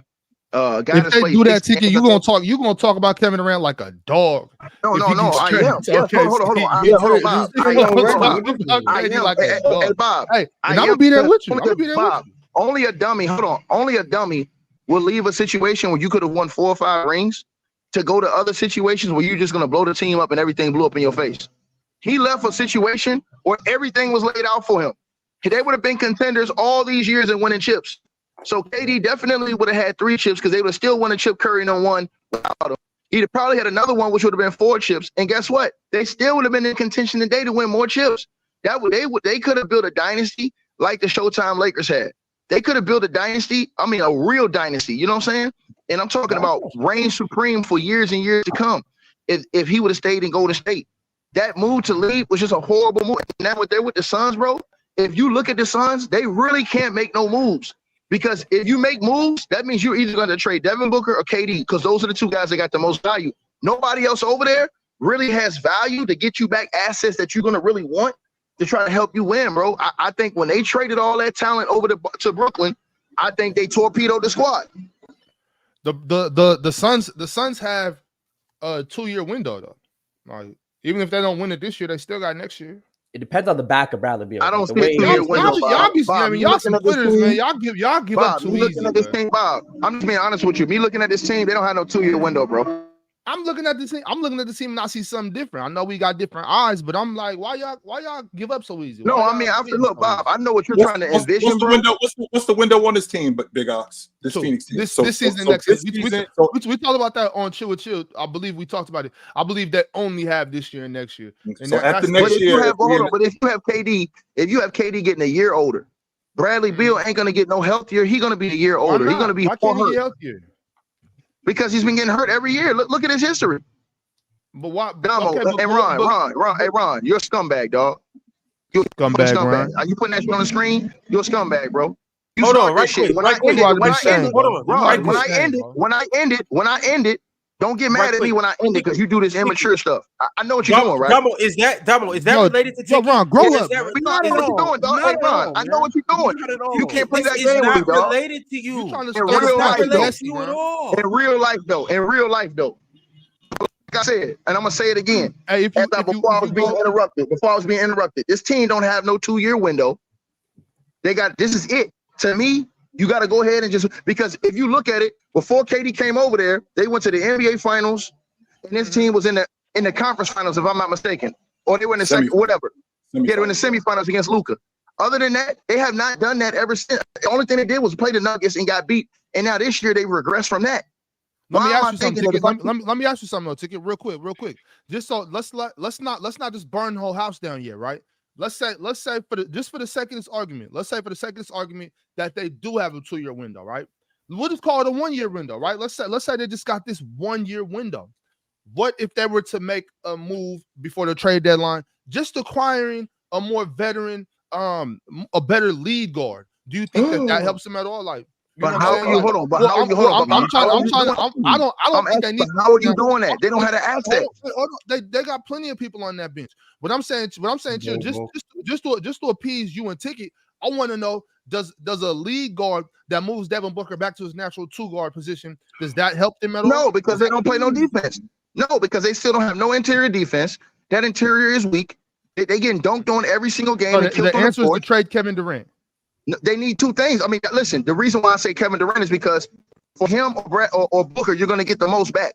So that's the only way you're going to get real assets. I don't think they can do that. I don't think they can do that, Ticket. I just don't think, like, just how I see most GMs and just upper management executives, whatever, the way I see most of them move, I feel like if they did that, it would be like them giving up and them admitting that they did something wrong. And just for those reasons, I don't think they would be willing to make a move like that. Well, I don't think. Go ahead. I'll put this on the table for you, Bob. I think if this keeps going in this direction, you'll see KD maybe be moved at the trade deadline. If they're not in the play-in by the trade deadline, KD, I think KD will be moved. What we got left? A month left before the trade deadline? February the 10th, I think, is the trade deadline. So a month and a half, like a month and a half. February the 8th, something like that. But okay, so Tick, you're saying in the next 6 weeks, if they don't move up 3 spots, then KD should be out of there. Yeah. Who is that good for though? Like, who is that good for? I mean, obviously that'd be good. I'm just saying, Bob, you gotta peep what I'm saying, bro. Listen, if you're the Phoenix Suns, bro, this ain't no one move fix. They need multiple moves. They need interior defense to stop dudes from just getting dunked on all game, and their interior is getting annihilated on a night-to-night basis. And they need a point guard. In order to get those assets, you're going to have, bro, Grayson Allen, old ass Eric Gordon, and Nurkic ain't gonna get you that. I mean, unless you're telling me that you can flip Nurkic and go get Gafford from Washington, now that's a good move. If you can flip Nurkic and go get Gafford from Washington, you know what I'm saying? Now, also, like I said before, Ron, you keep trying to be funny. When I slap the shit out of one of you bitches, y'all motherfuckers ain't gonna say that, bro. Y'all keep playing these fucking games in real life, nigga. I slap fat niggas in real life too. On God. You rich, but you bothered. Shut up. Rich bothered, nigga. Shut up. Keep playing. When I see you, nigga, I'm gonna slap the fat out your ass. You got all that money and you bothered. When I see you, fat fuck, I'm gonna slap your ass. You fat fuck. No, you're not. Shut up. All right, y'all. Let's continue on with the talk. Y'all messy, y'all petty. I'm gonna say like this: if you go to my channel, go watch the Zen Master Oxtails episode, and you'll get down to the bottom in the origin of the sign. Now make sure Big Ox Media, Oxtails playlist, Zen Masters episode. Is the sign like 2 fingers up in a circle or 3? I'm confused. 3. You gotta throw it up.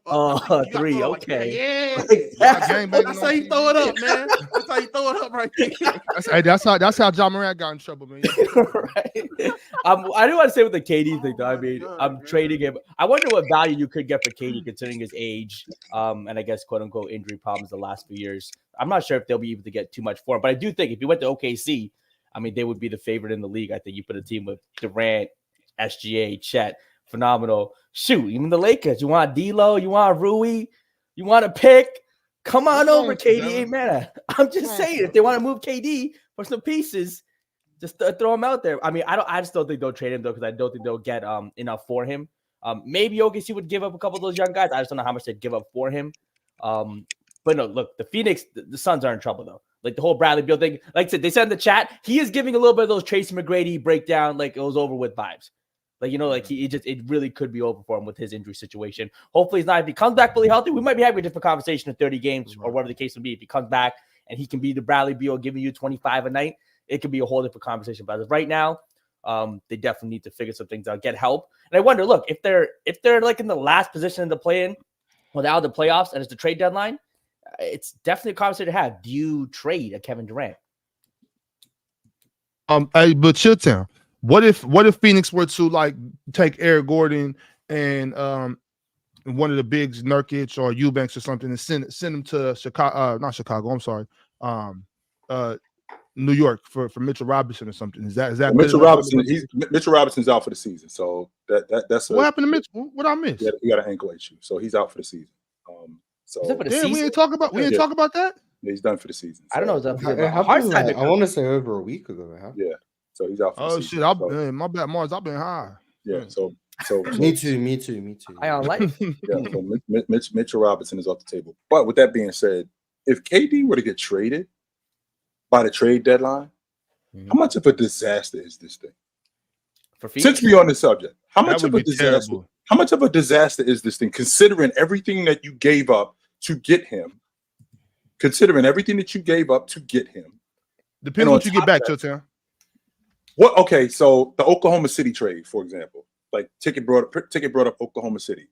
If you Oklahoma City, are you giving up Lou Dort and who else?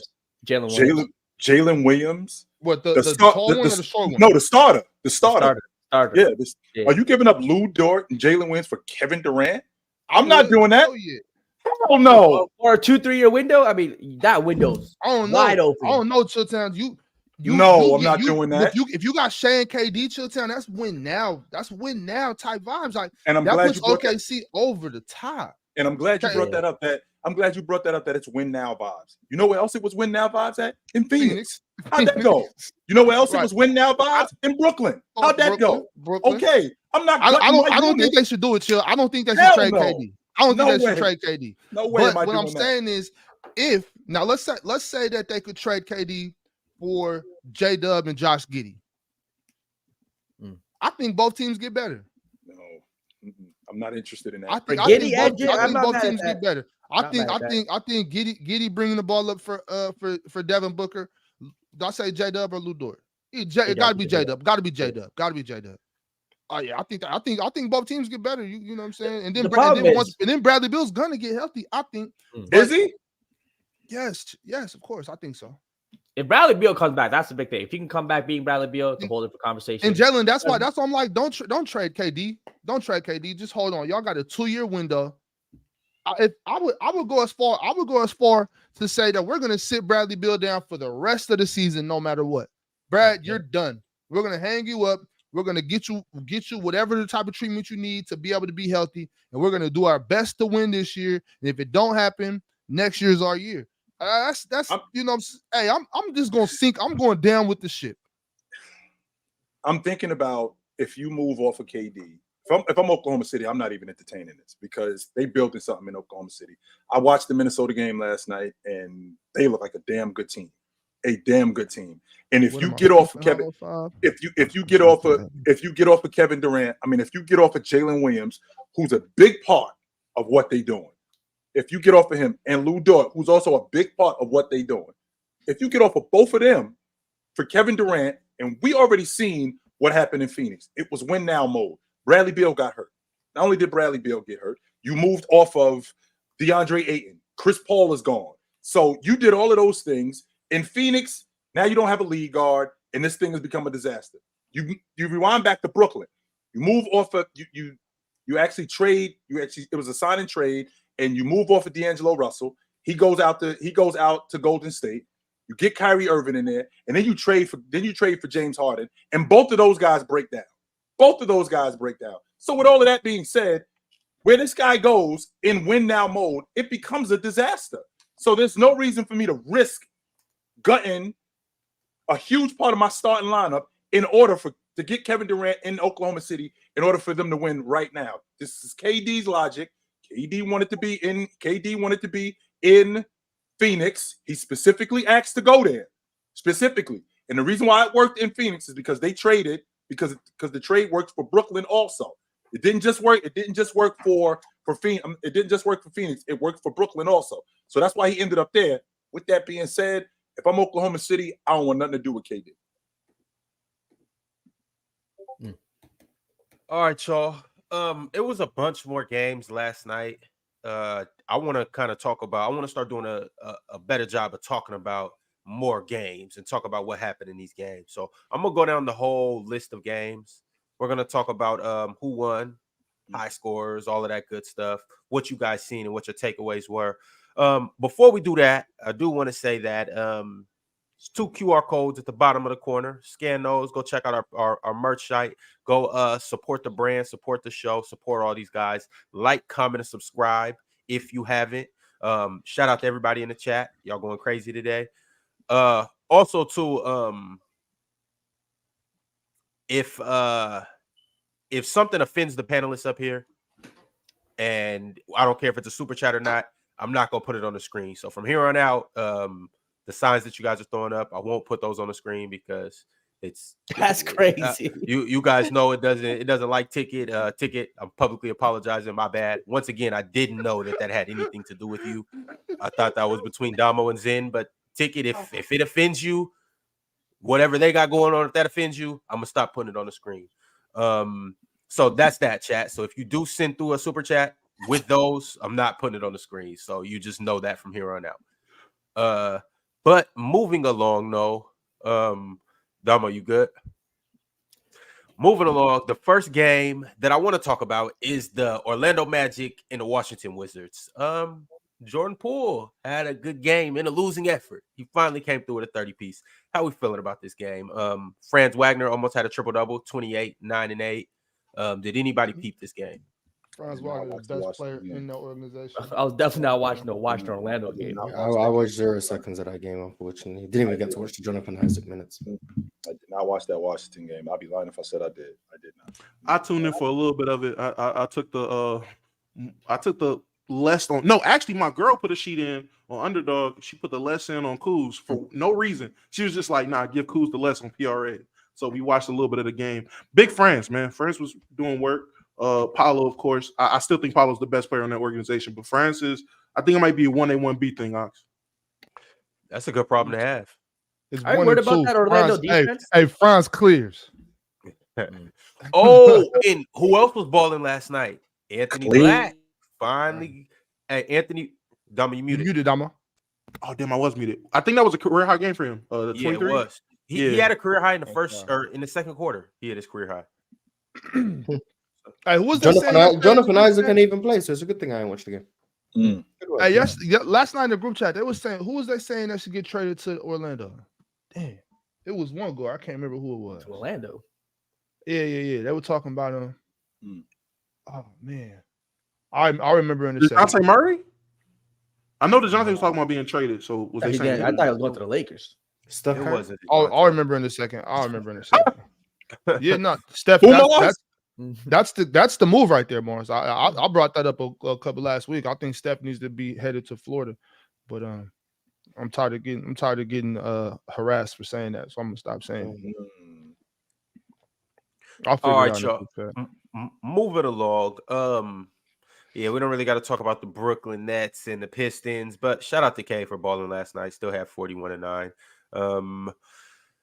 The Jazz and the Spurs. Did anybody happen to catch this? It was another loss for the Spurs. The Jazz handled them 130-118.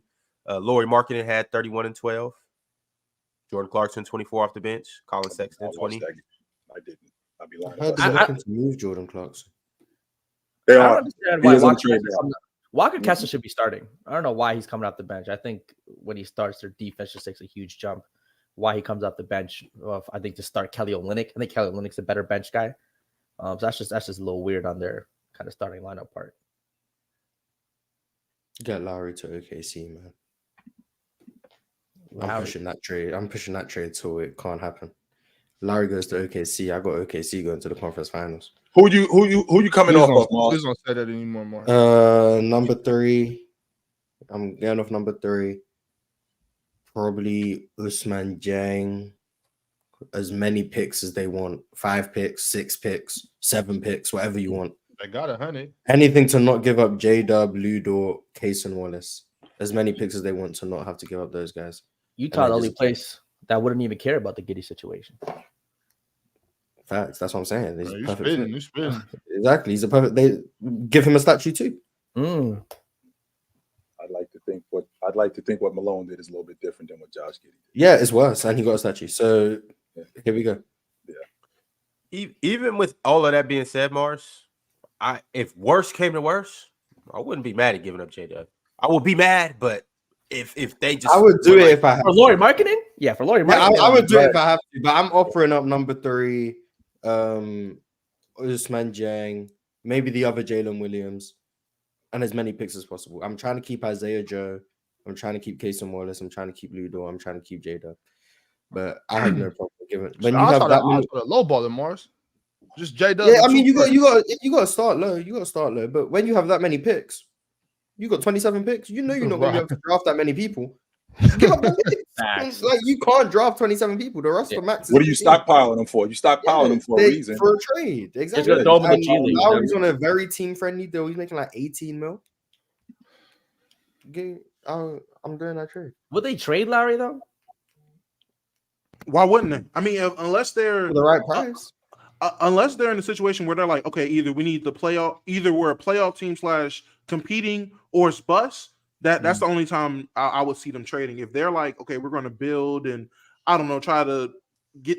They look at it from a business aspect, try to make up on some of the money we missed out being so bad. So we're going to have a couple of guys people like, keep a Colin Sexton around because fans like him, keep a Laurie because he's a potential all-star player any given year because he plays good enough. He can sell some jerseys, sell some tickets, bring in another guy people like it. So I can see them sticking everybody around, but if it's go big or go home, that's the only time to trade them, in my opinion.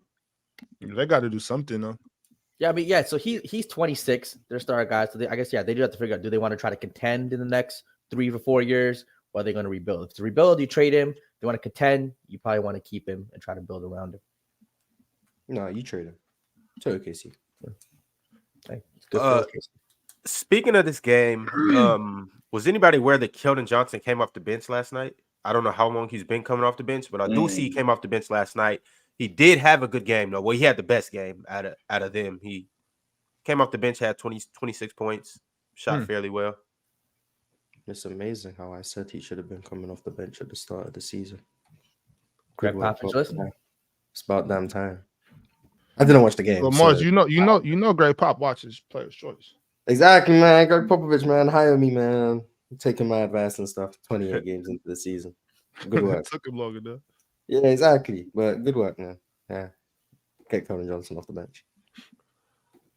All right, moving along. The top team in the West, the Minnesota Timberwolves, played against the team that we're saying that should trade for Laurie, the Oklahoma City Thunder, and OKC took care of business in the second half. They made a big second half push and beat the really beat down the Wolves, 129-106. They won pretty handsomely. Anthony Edwards came through with 25, 7 and 6. The rest of the team played well. That 25 and 6 that 25 and 6 that Anthony Edwards had wasn't nearly as simple as that 34 that SGA had. It wasn't even close. Shea, the pickup point with him, they didn't really know what they were doing. Number one, Oklahoma City, because I did watch that game last night. Oklahoma City spread them out. They had Jalen, they had J-Dub, they had Dub on one wing, they had Chet Holmgren on another wing. They just basically spread them out. And with spreading them out, the lane was wide open. And the difference is they didn't just stand on the perimeter. There was a lot of action off the basketball. That's why you saw them get into the basket. You saw Chet dive into the basket. A lot of give and go action. Not just a lot of give and go action, a lot of pick and dive action with that crew. Mars? Do you know why that's possible? Did I know why? Do you know why it's possible for OKC to do those type of things? Yes, because Chet can shoot the basketball. Jalen Williams can shoot the basketball, and that's what makes them that makes them unguardable on the wing. You can't cheat off these guys. You have to honor these guys. You can't just sit in the lane when you got a guy in Chet Holmgren who can knock down a 19-footer. When you got a guy in Jalen Williams who can consistently knock down the long ball. Or not just the long ball, Mars. I think your cat wants to get out. But anyway, consistently knock down the long ball. Yeah, I think your cat. Oh, now I'll free the cat. Oh, anyway, but when you got guys like that who can make shots like that, that makes their offense so much better, and it makes it so much more potent because these guys dive to the basket, a lot of give and go action. And that stuff with Shea, he just looked so comfortable, like he could get whatever he wanted, whenever he wanted. He didn't let them speed him up. He didn't let their physicality. He didn't let Jada McDaniel's physicality hugging him and pressing up on him. He didn't let that bother him. And they handled them last night, especially in transition. They straight handled them.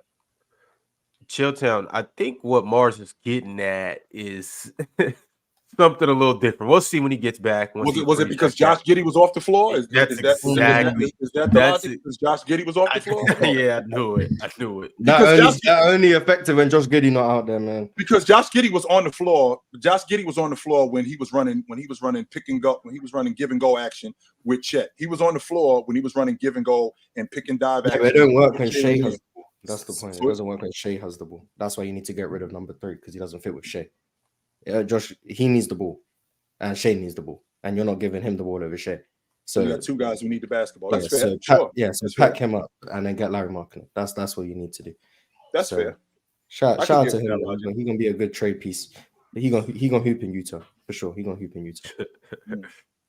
I thought Casey Wallace missed shots. I seen Casey Wallace miss shots. That was tragic. So that hurt my agenda. I think he was like 1 for 4 from 3. First time I ever seen it happen. Everyone else was hitting shots. That team shot like 60% from the field.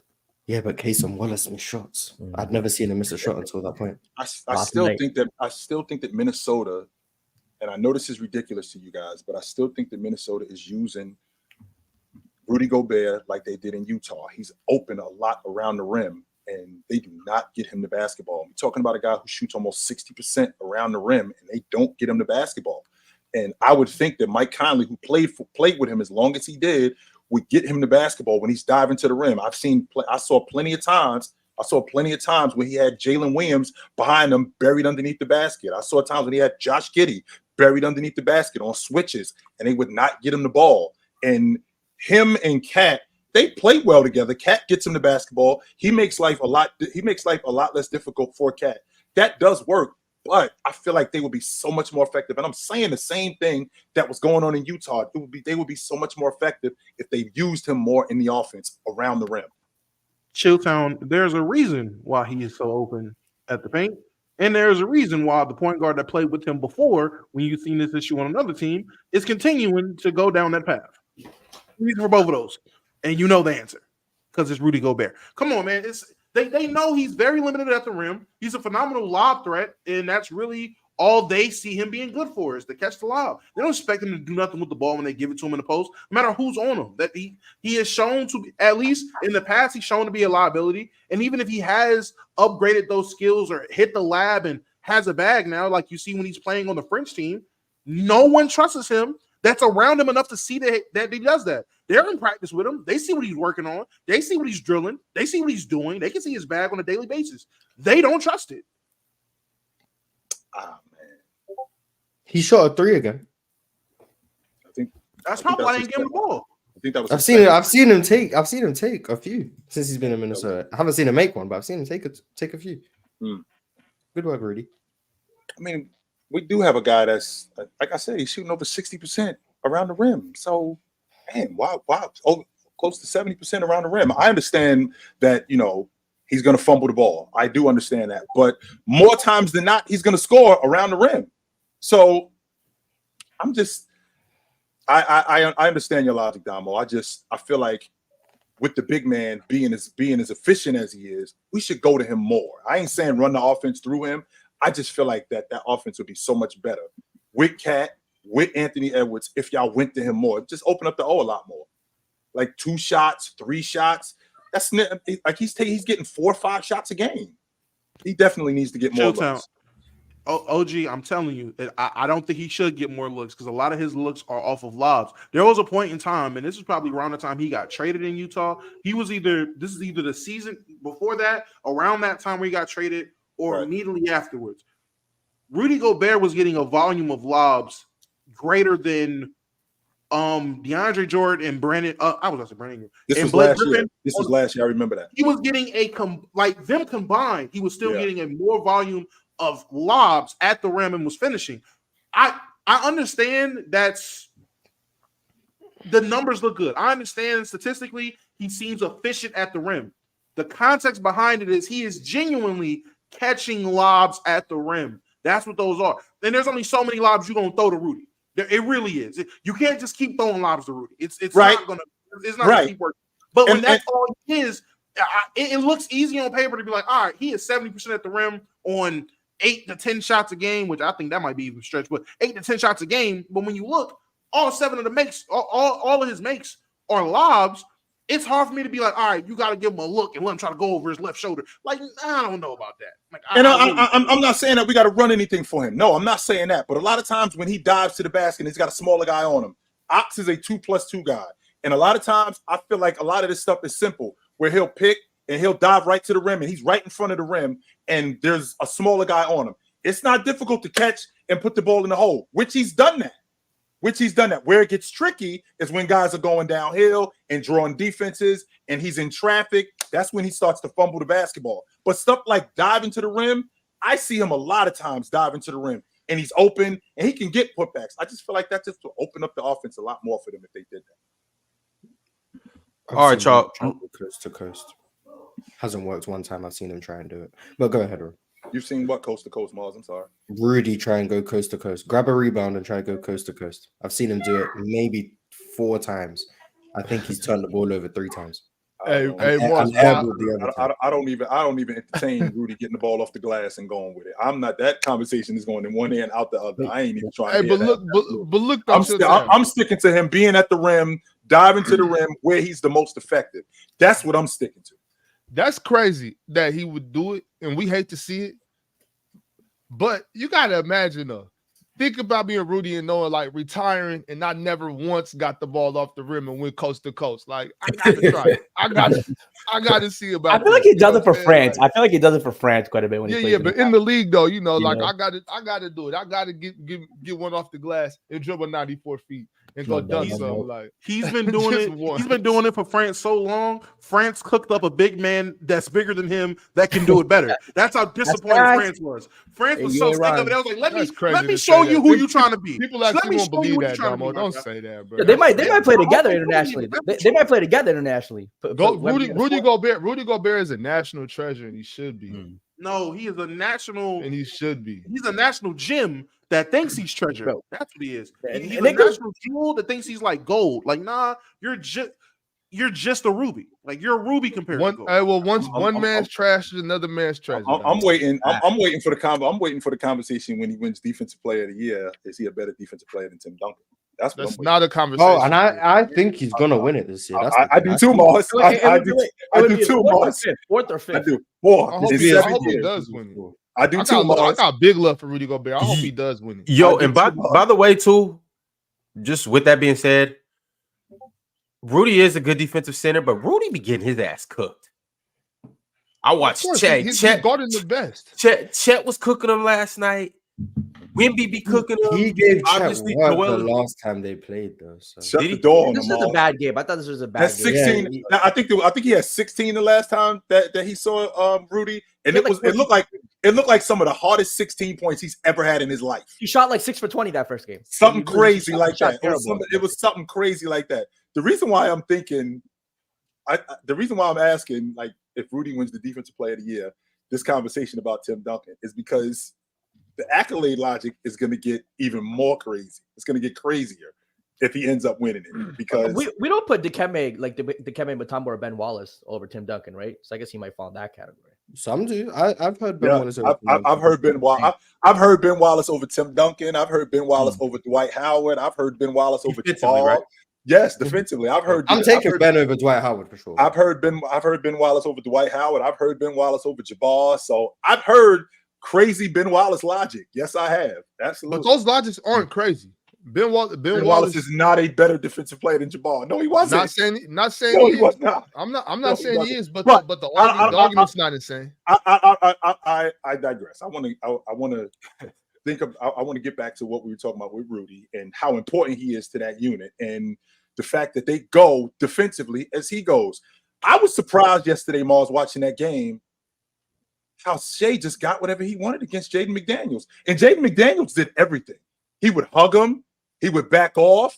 He would curl, follow him on curl screens. He would crowd him in closeouts. SGA got whatever he wanted against him. I'm thinking, how do you slow this dude down? Because this is an elite perimeter defender. Already moving slow. Shea moves at his own pace. You can't slow someone down who's moving at their own pace. You can only hope to speed them up. And if Shea don't want to be sped up, and that's what he was trying to do when he was pressing him. Mm-hmm. That's what he was trying to do when he was pressing him. He was trying to speed him up, and it wouldn't happen. Shea was making it clear, you will not speed me up.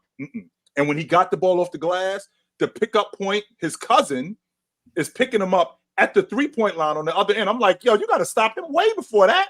You already got a head of steam. That's how he's getting right to the basket. You have to slow him down way before that. Because you got guys like Rudy. You got guys like Cat at the rim. And if you got those guys at the rim, if he already got a head of steam, he's going to get right past you. Chill, do you have Tim Duncan as the second greatest defender of all time? I do not. You don't. Okay, so I do think that the Tim Duncan being highly regarded as like the second or top 3, I do think that's a little bit of a PC thing and a Mars Minions thing. A lot of other conversations. I don't even have him as the second best. Okay, you were a little somebody because I hear that all the time. I do think it's a little bit of a PC thing where somebody said it and everyone's riding with it. The whole Tim Duncan. You said AK better, man. I'm just conversation to be had. I'm just saying with Tim Duncan. Not a conversation to be had. No, it's not. Stop saying that. Defensive versatility. Jalen, do you have any idea how good Tim Duncan was on the perimeter? As a 5-man, not just a 4, but a 5-man also. He closing out on highlights. That's fine. Hold on. Tim Duncan, I understand the great defender, 100%. No one's taking that away from him. No, you don't. You want the Kevin Garnett's better? Yes, I'm still taking Kevin Garnett defensive. So where's Tim Duncan? Perimeter Kevin Garnett's better? Where's Tim Duncan rank as a defender all time? I mean, he's still, he's top 10 for sure. Where I'd put him in the top 10, maybe like 6th, 5th, but he's top 10 for sure. Okay, so you're talking about 3rd and 6th. Who cares? Yeah, I hear a lot of the second greatest thing with Tim Duncan, and I just think that's very. None of us. I've been consistent with saying Hakeem's the second best ever to me, so I've stayed consistent with that. Oh, you had Bill at first, okay? Yeah. The best. All right, y'all. We got to keep pushing. Though we got more games to talk about. Obviously, we talked a lot about Ja Morant. We didn't necessarily talk about the game. The Grizzlies came back. They were down for a majority of the game. They came back in large part due to Ja Morant's 31-7. And the game went into overtime. I want to say Ja made a free throw for it to go in overtime. I think Jaren Jackson missed some. Oh, Jaren Jackson did? Jaren Jackson, I think if he made both, they would have won. But he went 1-1. 0.4 seconds. Yeah, with 0.4 seconds. So he needs to lock in because they played an extra 5 minutes because of him, and he can't make free throws. Jaren Jackson. But carry on. Yeah, Ja, Jaren, and Desmond all had good games. Desmond had 27. Jaren had 19 and 10. On the other end, Zion and Brandon Ingram, they both had 24 and 23 respectively. Zion had a double-double. But yeah, that's Rod, is Brandon Ingram not strong enough? Like I know this. I just noticed that just being skinny doesn't mean you're not strong. Maybe in the weight room, but not on the basketball court, especially when you weigh enough. If you're as big as him, you could put your weight on people usually. But I don't think Brandon Ingram's strong enough. I don't know about being in the weight room. I'm not sure because he cannot get anywhere that a stronger, shorter defender. And to me personally, I always thought it was harder to play basketball against. I'd rather you guard me at 6'10" than you guard me at 6'5". You know what I'm saying? It's much easier to score on a bigger guy to me, just because those guys, they get up under you. The football playing looking types, they get under you, and it's hard to get where you want. Brandon Ingram can get nowhere. Like he has to shoot. He has to shoot fadeaway. He does, Damo. Yes, he does. Yeah, you know what I'm saying? He does. That's his problem. And that's been his problem since his rookie year. He plays small. He plays like a smaller guard at 6'9", 6'10", with all his length. He doesn't use it. So I don't think it's a situation where, is he strong enough? He just doesn't play with his actual size. He doesn't play big enough. That's the issue. If he just played longer, I'm not going to compare him to KD, but any guy that has length that uses it. If he just plays longer, I think you wouldn't see as many of the the efficiencies that you're talking about, or But deficiencies. that's what I think he's relying on, though, Damo. That's what I'm saying. I think he's relying on his length, relying on his height to get harder shots off, shooting over the top, as opposed to getting low and putting your hip on somebody, making, banging, spinning off, going to the rack. He only goes to the rack when it's Matador. He can't. He's Brandon. You know how like when you're coming, you're going to the rim and he gets bumped right there. Sometimes if you get bumped right there, you can get lower. You can get around. You can turn the corner. Brandon Ingram gets bumped right there. He might try to give a little bit more resistance, and he's stepping back. He's fading away. Brandon Ingram, he got to learn how to get lower or just get stronger, because it's no reason you should be able to guard Brandon Ingram. Desmond Bane should not have any thought process of guarding Brandon Ingram. That should never enter his brain. Because he doesn't do that with KD. He does not do that with KD. He doesn't. Desmond Bane is not in front of KD like, all right, I can slow this dude down. He's not. And do you know where he can learn to actually play stronger, play bigger, and actually do the things you're talking? Somewhere that's not New Orleans. Hey, somewhere that's not New Orleans, he can learn that, because he's not learning that. Because he should know that by now. He's 27, 26. And yeah, he's not some young. And it's not just a him thing. It's what is your development team doing? What is the development doing? What is the development looking like for these guys down in New Orleans? People got on my neck when I said, "Hey, time to trade these guys.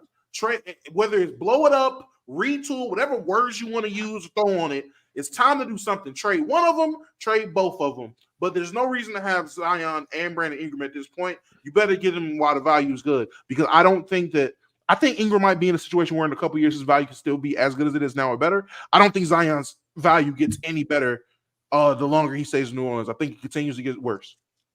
Pop's not with Team USA anymore, right? At all, in any capacity? No, I think he's done. He's probably retired from that situation. Yeah, see, that's the problem. If Pop was still in Team USA, Brandon Ingram would be better this year. I do think the developmental thing in New Orleans is definitely a good point, because we've seen Zion not develop the way we thought, Ingram not develop the way we thought. Even Herb Jones, I know you're big on him, Chilltown. I thought he would have taken maybe more of a jump this season from last season. He kind of seems like the same player to me still. So the developmental thing in New Orleans definitely needs to be looked at. Yeah.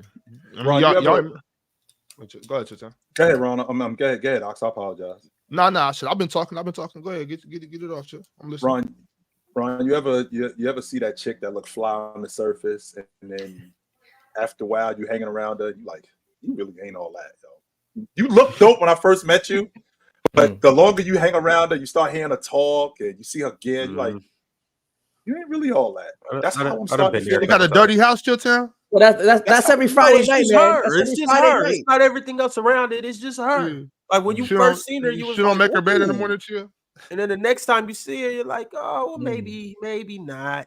Then you see her some more, and you're like, yeah, you're not really it like that. I'm starting to feel that way about Zion. Like the dude, number one, he's an inconsistent rebounder. He should be a double-digit rebounding guy. That's number one. Number two, he has not developed any sort of mid-range game that he trusts on a regular basis. The dude I think he shot 15 shots last night, 16 shots last night. No shot that he shot was outside of 6 feet. Everything was right there in the paint. That works when you got smaller guys on you. When you're very left-handed like him and limited offensively one-on-one, this guy doesn't have any sort of mid-range. He doesn't shoot the long ball to expand the defense. He doesn't do any of those things. And those things are easy to expose come playoff time. Very easy to expose come playoff time, especially when all we have to do is focus on you. Those things are really easy to focus on. I won't even get into his conditioning. I don't care about that's something that either you're gonna handle that or you're not. But with that being said, I look at his game and it really hasn't improved much. And I'm starting to the logic with him is starting to be all that, yo. When I say I'm the bad guy, I think it's becoming clearer that your game hasn't improved, B, and you're not helping this team win. You're not. Keeping it pushing, y'all, to the next game. Sorry, Mars, but no, I'm offended. I'm offended. Right. I'm offended. No, we don't have to talk about this game. Nah, we can move on, please. Well, I mean, y'all just ran into, We ran into some refs who ain't want to call a foul on the Sengun dunk, but it's cool. So what, Mars? I missed this play. I'm sure it's a lot of other people that missed this play. Can you break down what happened? And just right quick, the Indiana Pacers did beat the Houston Rockets last night, 123-117, but apparently there was a call last night that was missed. That Mars did not appreciate. Yeah, not at all, because I would like the referees to do their job, but they don't want to do their job. It's cool. I understand they hate us. So if I remember correctly, I might be misremembering because I've removed the game from memory. The game was tied at 117. The game was tied at 117, yes. And then Tyrese makes a 3. Mm-hmm. We ignore that. That's cool. He can make a 3, whatever. We then call a timeout. We run a nice little play. Little brush screen, gets Sengun to set the high pick and roll for Fred VanVleet. All looks good. Fred VanVleet makes the pass to Sengun. He's rolling to the rim. He goes to dunk the ball. He's blatantly fouled by, someone down there in an Indiana jersey. I can't remember who it was. He's blatantly fouled. Misses the dunk. He's on the floor. The Pacers get the rebounds. So we don't score. We don't get free throws. We don't get nothing. Then the Pacers take a pull-up 3. They miss, whatever. Then we can't secure the rebounds. Buddy Hield gets it. Indiana timeout, whatever. And then I think Nembhard makes a shot. We're down 5 at that point. Game's over. All because the referees ain't want to make the right decision and call the foul that was blatant on Alperen Sengun. So we lost that game because of the refs and the fact that this is the number 2 pick I'm talking about. One of our number 2 picks is going to be out the league by the time his rookie contract is over if he doesn't decide to learn how to play basketball. See, I control all I want about him, but at some point, people get mad at me for trolling. So, being serious, he's bad. He's playing very bad. Everyone can figure out who I'm talking about. His minutes are going down, rightfully so. I think last night he played less than 20 minutes. I think I might be wrong, but his minutes have been going down ever so slightly. Ime got asked last night if he's even thought about bringing him off the bench, to which he said no.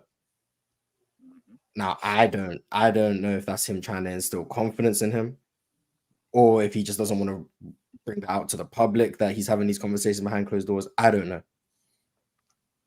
But Jalen Green has this year and next year for team options. After that, I don't think he's not going to get a max rookie contract extension at this rate. He's not getting that. I think everyone can understand. Houston are not offering Jalen Green a max rookie contract extension playing like this. So after these next 2 years, I'm not saying he's going to be out of the league. He might not be in Houston. Depends on how he looks. They might trade him. I don't know, because he's the only one who it seems Ime isn't affecting positively. Sengun looks better. Fred VanVleet looks great. Dylan Brooks looks great. Tyrese looks great. Jabari Smith looks great. He's the only one it seems to not be working for. So yeah, I don't know what the answer is. Other than he needs to be better. I don't think he's as bad as he has been the last 7 or 8 games. I don't think he's that bad. But he definitely isn't as good as the propaganda I was pushing. He's not Michael Jordan, unfortunately. He might be Kobe Bryant, but he's not Michael Jordan. So I was close, but definitely that's like the biggest takeaway. The refs and Jalen Green. And then if he turns around and has like 30 against the Suns, I'm gonna come back here on what day is it today? Wednesday? Today's Wednesday. I'm gonna come back here tomorrow on Thursday, talking about how he's Michael Jordan again. So don't worry, I'm gonna be back when he has a good game at some point. So he's gonna have a 40-point game. And so this little 3 minutes of Jalen Green negativity, you never hearing it again. So just erase this from your memory when he has a good game. Do you feel like this is a case where they should try to sell while the value is there, ride it out for the season, just see if he picks it up some point during the season, and this is just a slump? Like, what do you feel they should do with Jalen Green? I think the improvements are there in terms of defense, and I don't think he's a great playmaker. I think he can only make one read out of the pick and roll, which is the lay down pass to Sengun. But that's progress compared to what he was doing last year. So there's some progression in terms of playmaking. He's rebounding better. He's overall giving more effort on defense. He's more aware, blah, blah, blah. But at some point, you draft a scorer, you expect them to be able to score the ball. and he can't score the ball at a high level on this team right now. That's because his off the dribble 3-point shooting is terrible. I every time he takes a pull up three, I know it's gonna miss. He still can't dribble with his left hand. His strength is what really holds him back in terms of finishing at the rim. So unless he gets a free lane, he's really going to struggle finishing through contact, which is a bad thing for him. So there's just so many flaws that if Houston are trying to accelerate the process of competing, which I don't know if they are, but Ime seems to be trying to win based on the adjustments he makes in games, in like all these close games. So he's clearly trying to win. Then maybe you can trade Jalen Green for a player who you think can help you do that. Now, maybe if you said, hey, Utah, Jalen Green, maybe Larry Markin becomes available. I'm not saying they should do that, but I'm saying if those are the type of, if you are trying to compete, maybe there are, hey, Atlanta, DeJounte Murray, who knows? Like, maybe if you make those type of calls, Jalen Green as a number 2 pick, 3 years ago, 2021, 3 years ago, he probably still has a lot of value to a lot of like younger teams in the league. But I wouldn't make the trade because I don't think we're ready to win yet. But I can understand the thought process if we are trying to win. But it's looking. Do you feel like the timeline's gotten sped up since like the improvement and development is there? This team obviously looks like they. I mean, I'm assuming from what you assume they would be, because you know me, I was saying this is a 40-win team, but seeing how they're actually looking closer, I'm not saying they're 40 wins. Obviously, we have a long season, but they do look closer to a 40-win team than the, what did you say, 33 wins you was expecting. 35 was like I'd be very happy with 35. So like anywhere from 30 to 35 is what I expected. Is the timeline? Is the timeline sped up more than it's Sengun is improved? So why aren't you improving also? I mean, Sengun has improved tremendously from last year to this year. So the fact that Sengun is improved, they're looking the same way at Jalen Green. Like, okay, you need to take this step too. Now, do you need to be as good as Sengun at this rate? I don't know about that, but there should be some improvement, and it hasn't been. I think it's both. I think the timeline sped up with the addition of the vets we got in Fred and Dylan, and the jump that Jabari and Sengun have taken. Alongside guys like Aaron Holiday on the team, who's been a decent backup guard, even though I think I'm not too high on Aaron Holiday, but he's been playing well, especially in Amen Thompson's absence. Amen Thompson in the last couple of games has looked pretty good, even though I don't think he's ready. There's just, this team was, especially defensively, the team is better than I think most people expected. Domo was one of the ones who was like, I expected a jump. But I think that, and on top of the fact that Sengun, who's in the same draft class as Jalen, was like the 16th pick in the same draft, has taken the jump to where he's one of the better bigs in the league. I don't want to put a ranking on him, but one of the better bigs in the league. And you're seeing Jalen Green stagnate, I guess is maybe the best word to say, stagnate. And especially scoring wise, look like take a step back when that's what really everyone was hype about with Jalen Green. There's no other word to call it but disappointed, I think. Not just me, like everyone knows what I've said about him, but everyone, even the people who weren't too high on Jalen Green, didn't expect probably this soon in terms of a stagnation and no real improvement. So I think it's a mix of both. The team's better than most people thought, and Sengun kind of sped up the process of development for Jalen Green, and he's not ready. I think his strength. I genuinely think strength is the biggest concern for him. Similar to Brandon Ingram, but not in terms of he's just trying to use his length. He's trying to use his athleticism and his ability to contort his body around the rim instead of being able to play through contact at the rim, and that really holds him back. And he can't absorb contact on his drive. So if you bump him on a drive, he's losing his dribble. He can't drive left because his handle on his left hand is very bad. So then you kind of just force him left, and he's trying to get back right. And then there's a lot of, and his mid-range game is non-existent. So there's just a lot of things that he needs to work on, which I think he can. Like, I don't think anyone can deny the talent, but at some point, talent needs to translate, and it's not translating. So, and Jalen Green is going to be all right. Last year, I mean, obviously, it was a much different team. He didn't shoot the best percentages, but he still averaged 22. So it's like just that alone gives him a lot of value, and it gives him a tremendous amount of upside. We know what he can do at bare minimum at his worst. Obviously, he's going to get stronger. He's going to get more polished. He's going to get smarter. He's going to find his spots. Game's going to slow down more for him. But remember, I was just saying this yesterday. when you get a bunch of other guys on your team, then boy, go over there with your mama. Hey, daddy duties at the same time. But all right, we working. We good. We all right. Yeah. Anyway. But also too, it's like when you get a Fred VanVleet, when you get a Dylan Brooks, when Sengun just gets that much more better, somebody has to take a hit in production. And on top of that, when MA comes in and puts his foot down, like, no, this is how we're doing things. That changes things, for him. Yeah, I don't think the slump is in like. I don't think like I remember talking. I think it was to Dub like 3 weeks ago. I don't think he's as bad as the slump he's going through now suggests. Like for anyone who doesn't know, the last 9 games, Jalen is averaging 12 points on 30% from the field and 27% from 3. That's the last 9 games. He's not that bad. He's clearly going through a bad stretch right now. And for anyone who doesn't know, his minutes have been consistently below 30. The last 2 games have been below 25. He's not playing well right now. He's not that bad, clearly. I don't think anyone would argue he's that bad. But there is cause for concern in terms of his overall game, which have been a concern from last year to this year in terms of the same problems that haven't seemed to have been addressed. Right.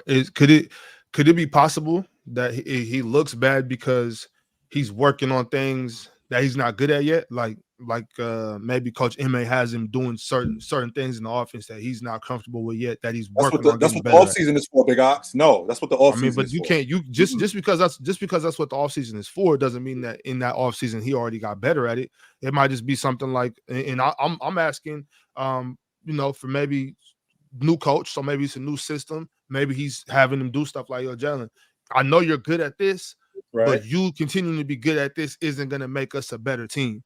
You getting good at what we need you to get good at and practicing that on the court, practicing that off the court is going to make us better. So we might stay stagnant. Your production might go down, but at the end of the day, this is going to make us a better team because I need you to do things in the offense that you're not good at yet. That's possible, but at the end of the day, they still ask him to score the ball. Yes. And that's what he's not doing. Like I can see he's taken a little bit more responsibility defensively. Rebounding, I think, has been a point of emphasis. Just overall, like hustle and effort has been a consistent thing for him. I think he's in the pick and roll. I think he's being asked to look to pass the ball more, especially when Fred VanVleet's not on the floor. I think all of those things can be true. But at the end of the day, they ask him to score the ball, and he's not doing that at a high rate. And that's because of the flaws I think he had last year and he still has this year. And the biggest issue for me is the jump shot. Like, I think the finishing around the rim will come with strength. But if he can't shoot the ball consistently, which he hasn't done this season at all, that's where he's going to struggle. If he can't shoot the ball in the mid-range or from 3, then there's really going to be a cap on how well he can really score. And if it's this bad, he's going to end up being probably like a 6th man. That's what he's probably going to end up being. And I think his talent is too good for that to be what he ends up being. So he needs to figure it out. Like I said, he's not as bad as the last 9 games. He's going to end up going on a stretch of games at some point during the season where he looks like an all-star. I'm certain of it. Just to like law of averages type thing. He's going to end up going on a stretch for like 10, 15 games where he's averaging like 24 on good efficiency. And everyone's like, this is the Jalen Green we need to see more consistently.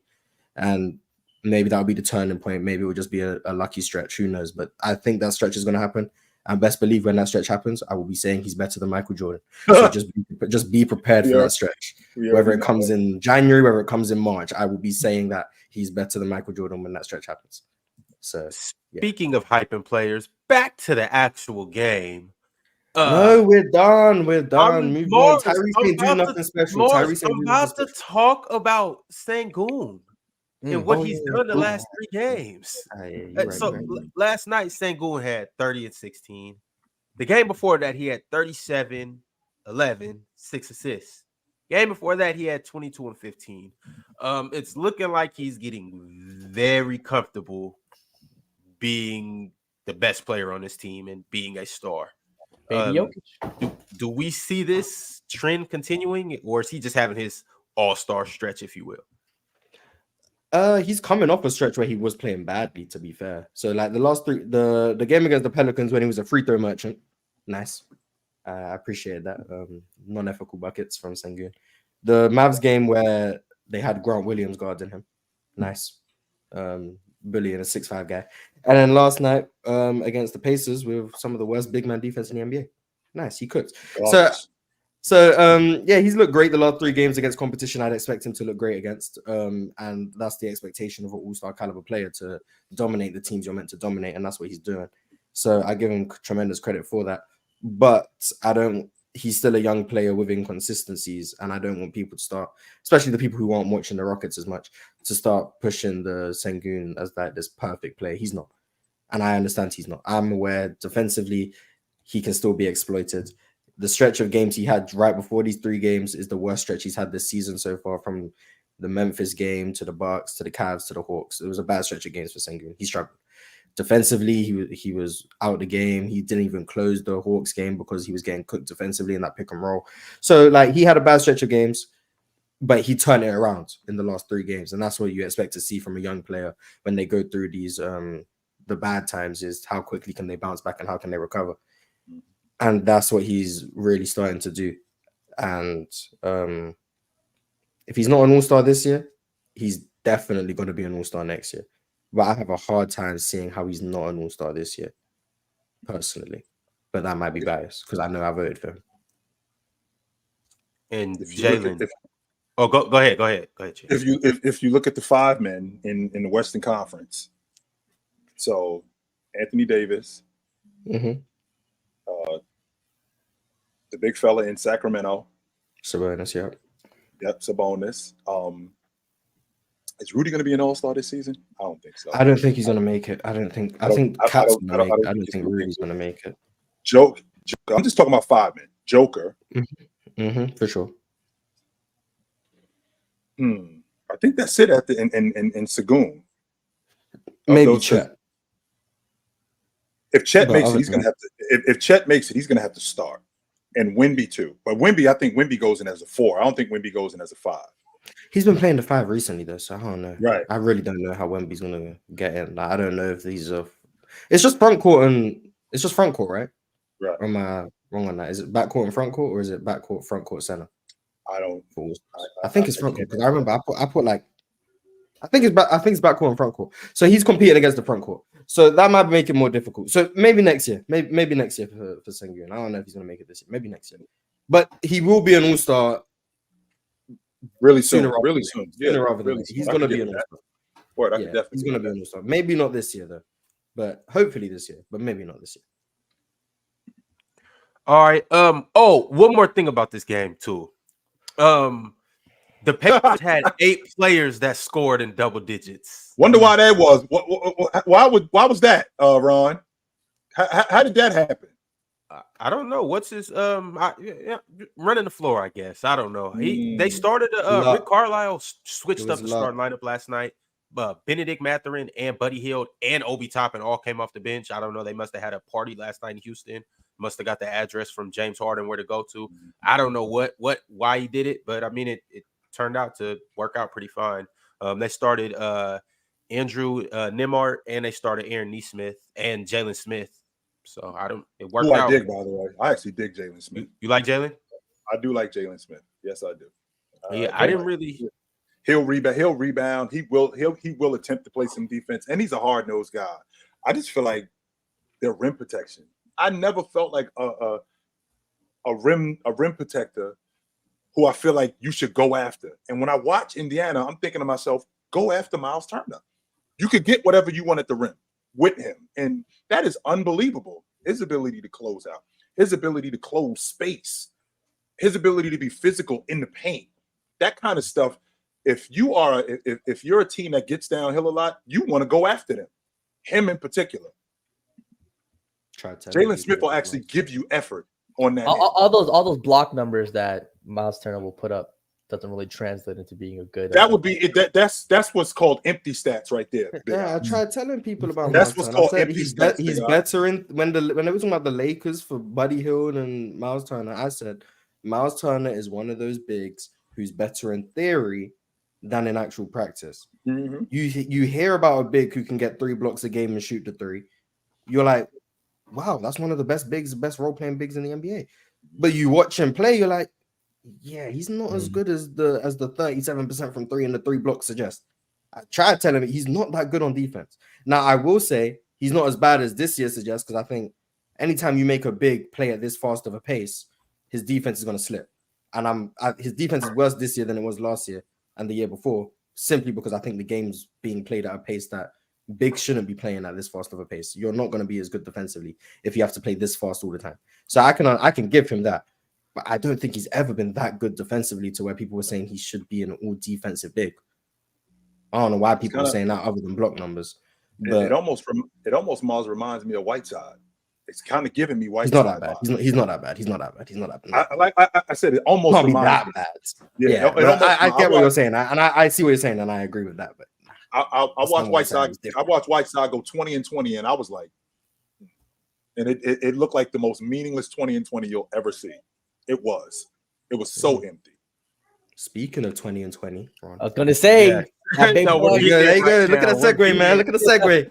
We're getting there right now. Since we on that subject, speaking of 20-20, one of the greatest rebounders of all time. No, the greatest. Guess who heard me talk about Moses Malone, Andre Drummond? Guess who heard me say it? Talk about it, you, Andre. He heard me. MVP numbers, yeah.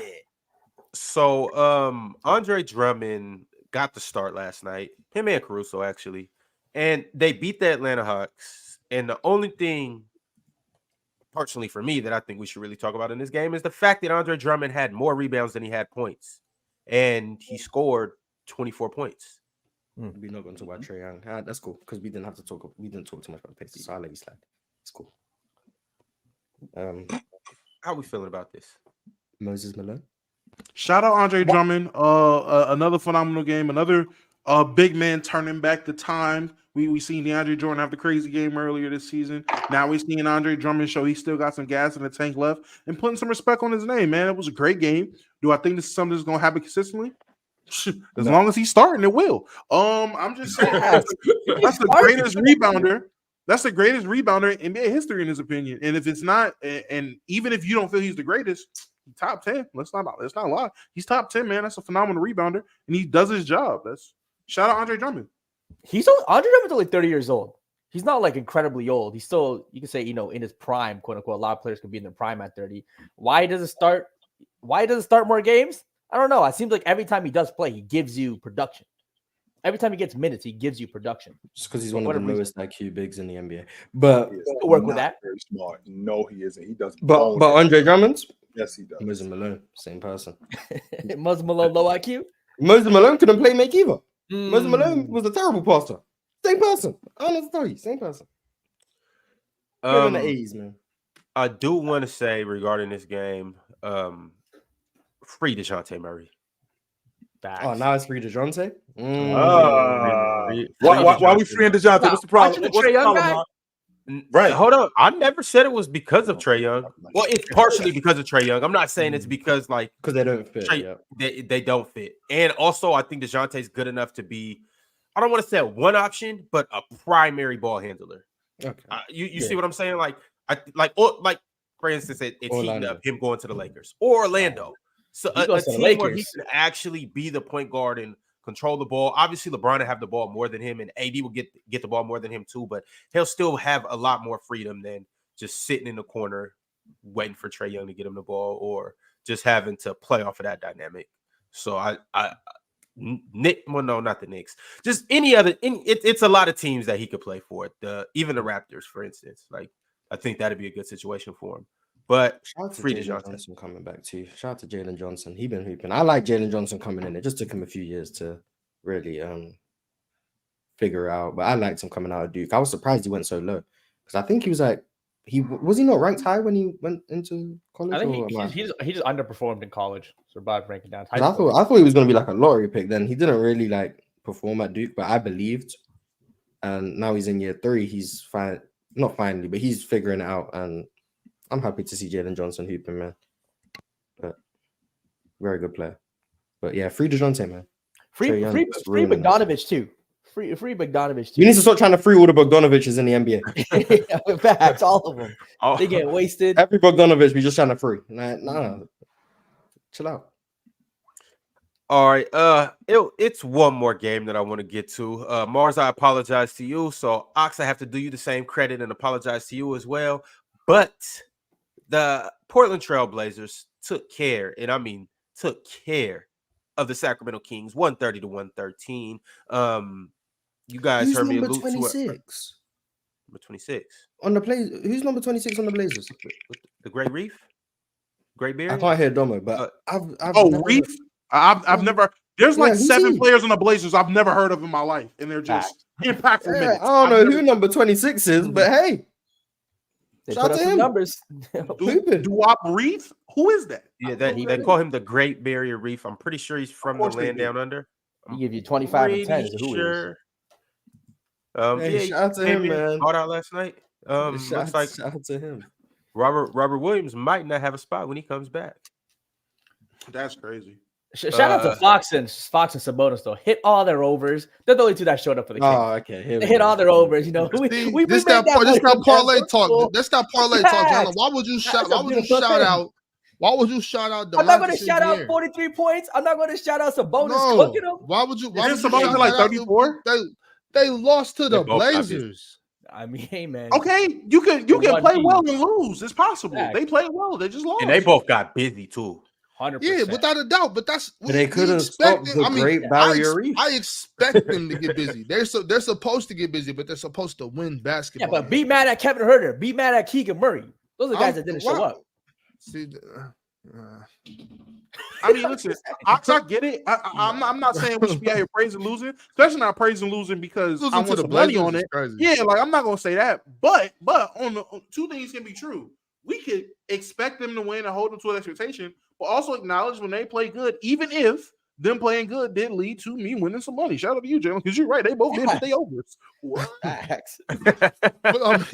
I mean, were they not supposed to hit their overs? They were playing the Blazers. Whenever I bet on somebody, they should hit it. Whenever I bet the over, you need to hit your over, and if I bet the under, this is the game you don't need to hit your over. So, but I do want to say that though. I'm gonna continue to bring it up. I'm gonna continue to speak on it. That's the danger. That's the danger of this gambling. It changes the way we talk about basketball. Jalen came in here and praised them because they hit their overs. That's what it's about. We also want to praise Fox shooting 60 for 26, 43 points. It's parlay commentary. It's parlay commentary. That's hold on. There's no way Sabonis, who shot 14 for 19, gave you 34, 12, and 5, and Fox shot 60 for 26, gave you 43, 8, and 4, had poor games. That's literally not possible. Commentary. Why was he not 19 for 19, Jalen? Why was he not 19 for 19? That's a fact. Because he ain't LeBron James. He at least Oh, gonna win 17 for 19, at least. Hey, I do want to. It's a couple things I do want to. Your mic muted. Hey, Ron. This the thing about him. What's up? You might have unplugged it, Chilton. Yeah, we can't hear you at all. Yeah, we can't That's hear you. this the thing about it though. There's a silver lining in this. See, losing to teams like the Portland Trailblazers further lets you know the importance of going to get Pascal Siakam. You know what I'm saying? That's who saved So if one loss in December equals us finally pulling the trigger to go get Pascal, get Lauri Markkanen, maybe even bring Jeremy Grant down to 5. You know what I'm saying? Make it if that's what it takes to get Pascal Siakam. I wish we would have lost by 40. So De'Aaron Fox did something that I don't know if he's done yet. He shot 15 threes, but he made 7 of them and shot 46%. How are we feeling about De'Aaron Fox now becoming, if you will, a 3-point shooter? Well, don't forget, he has been working with Curry. He's Steph's son. He's Steph's son. Yeah, he is working with Curry. Like I don't. That's what happens when you work with Curry as much as he has. Like you start. Oh, so it's the shoes. You be in the work. It's not the shoes. I want to say they do workouts together. Do they not? Do they not work out together or work out together? I mean, isn't he signed to the Curry brand. To him. Yeah, they were working out all together. summer. All summer it was working out. So I mean, 40% at like 8 threes a game. He's a good 3-point shooter now. One of the best point guards in the league. Got to give it to him. He's improved his game every year. He's added an element this year with the 3-point ball being a better shot for him. You think it's sustainable?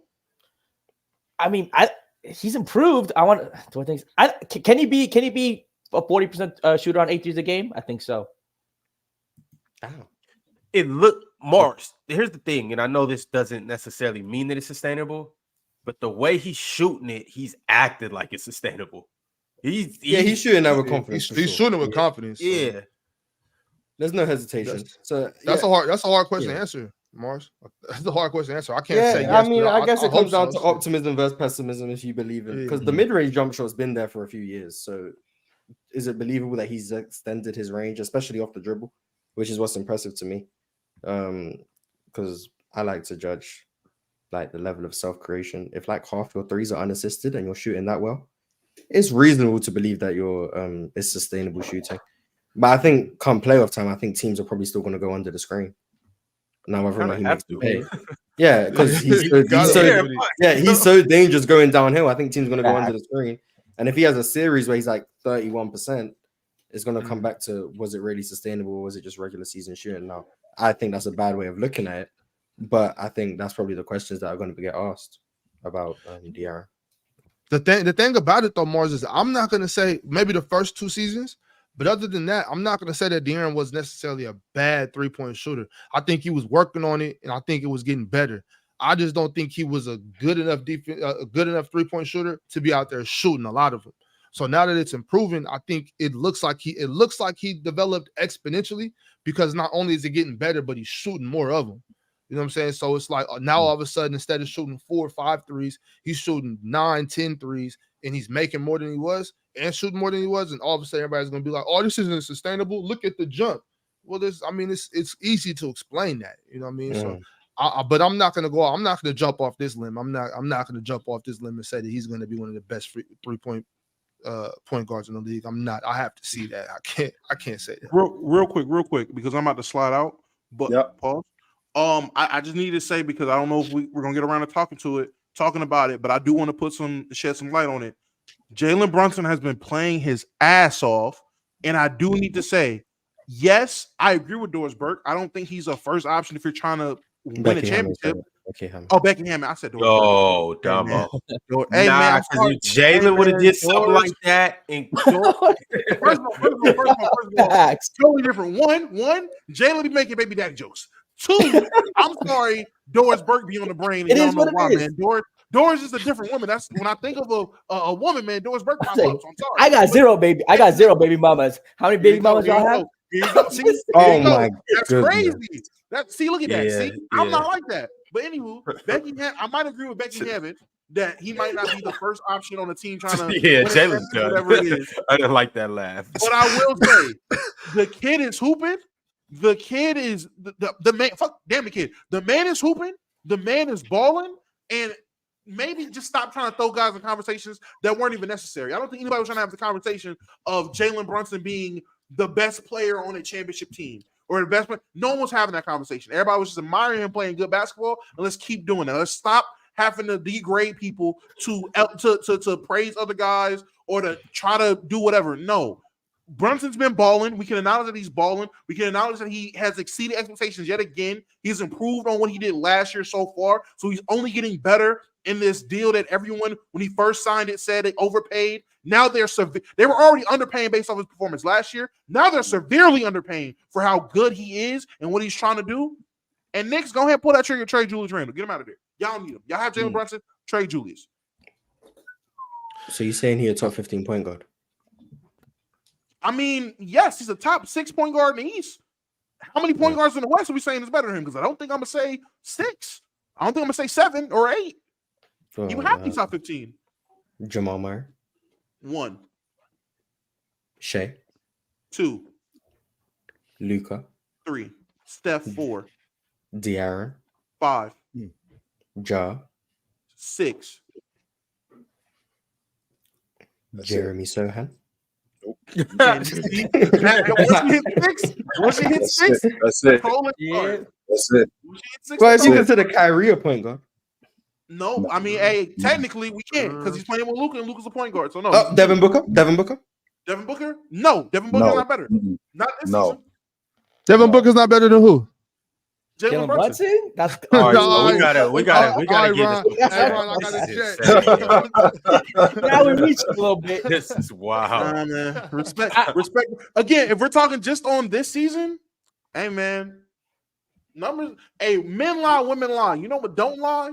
Numbers. Facts. Damn, I ain't gonna lie. Devin Booker. I'm not saying Devin Booker numbers is nice. I ain't I was gonna say that Booker. Uh-oh. About 8 assists a game. The numbers look kind of wild, don't they? Devin Booker numbers is nice. Devin Booker career high assists and rebounds this year. Facts. Hey. But 27 again. sorry, I'm about to say, yeah, he's at 27 and Jalen Brunson's at 26. But I will say this because I'm trying to be right. He's listening to Basketball Reference as a shooting guard, so they don't got to listen to point guard. So therefore, that's the point. That's why I said Brunson. That's why I said Brunson better than Book as a lead guard. That's why I said. Yep. Because Brunson's not even a lead guard. So there we go. That's why I said. So wait, you guys think Brunson could be a number 2 on a championship, not a number 1? I do. I personally do. I think so. I think anyone could. I think he could be a number 1 if the team's made right. Exactly. Yeah, I just don't think it's likely. How was the team? Now, how was the team made right, Mars? What's a great situation for him to be in? The 04 Pistons. You put enough defense around them and make them win on the strength of defense. You're gonna so cool Jalen. So like Chauncey Billups. Yeah, even though Ben Wallace to me was clearly the best player on the team, they still Yes, put Chauncey Billups the number 1 because they care about the offensive player. So if Jalen Brunson can be the best offensive player on an all-time great defense and they win, Jalen Brunson going to get the credit of the number 1 player on the team. So I think it's possible. Now, how likely is it? Very unlikely. But how likely was the 04 Pistons? Very unlikely. So I think it's possible. But I think that's the case for a lot of guards. I think there's a lot of guards who in that situation could be the best offensive player on a championship team. But I just think the likelihood of building an all-time great defense around a bad defending point guard is difficult. But it's possible. But it's difficult. Well, you could throw him on. I'm just saying, and I'm just leveling with people here. I don't even know if it has to be the exact perfect circumstances for a team.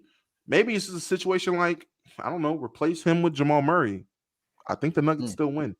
You replace him with Kyrie in 2016. If this version of Jalen Brunson replaces 2016 Kyrie, I don't know about that. No, man. And you wondering why we putting Jalen Brunson in a conversation you don't need to be in. Now we saying over 2016 Kyrie. That's All right, crazy. okay. He's the number 2. I would like Jalen Brunson in Miami right now, though. That would be fire.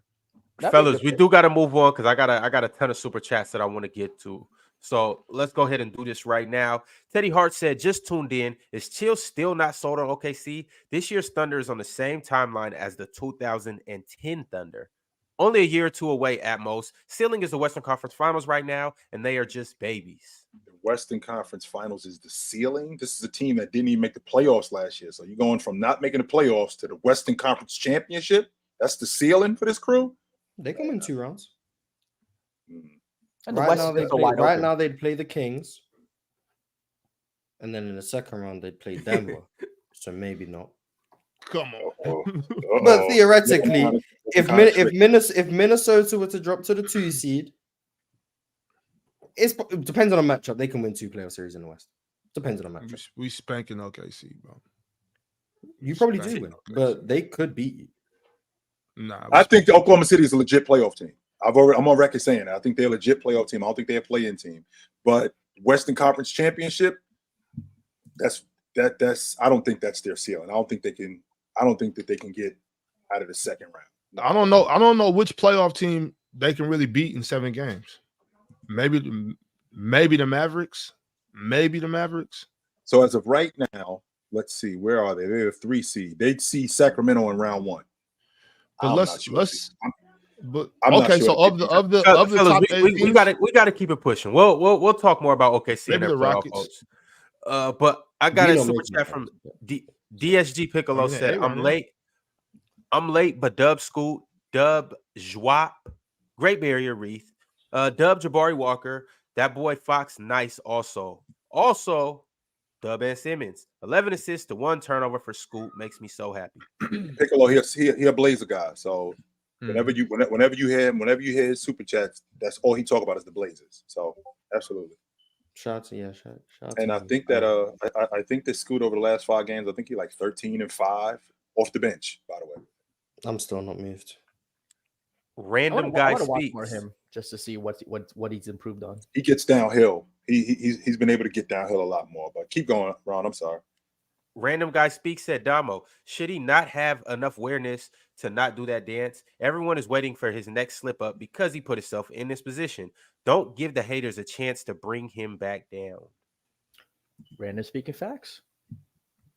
Random guy speaks.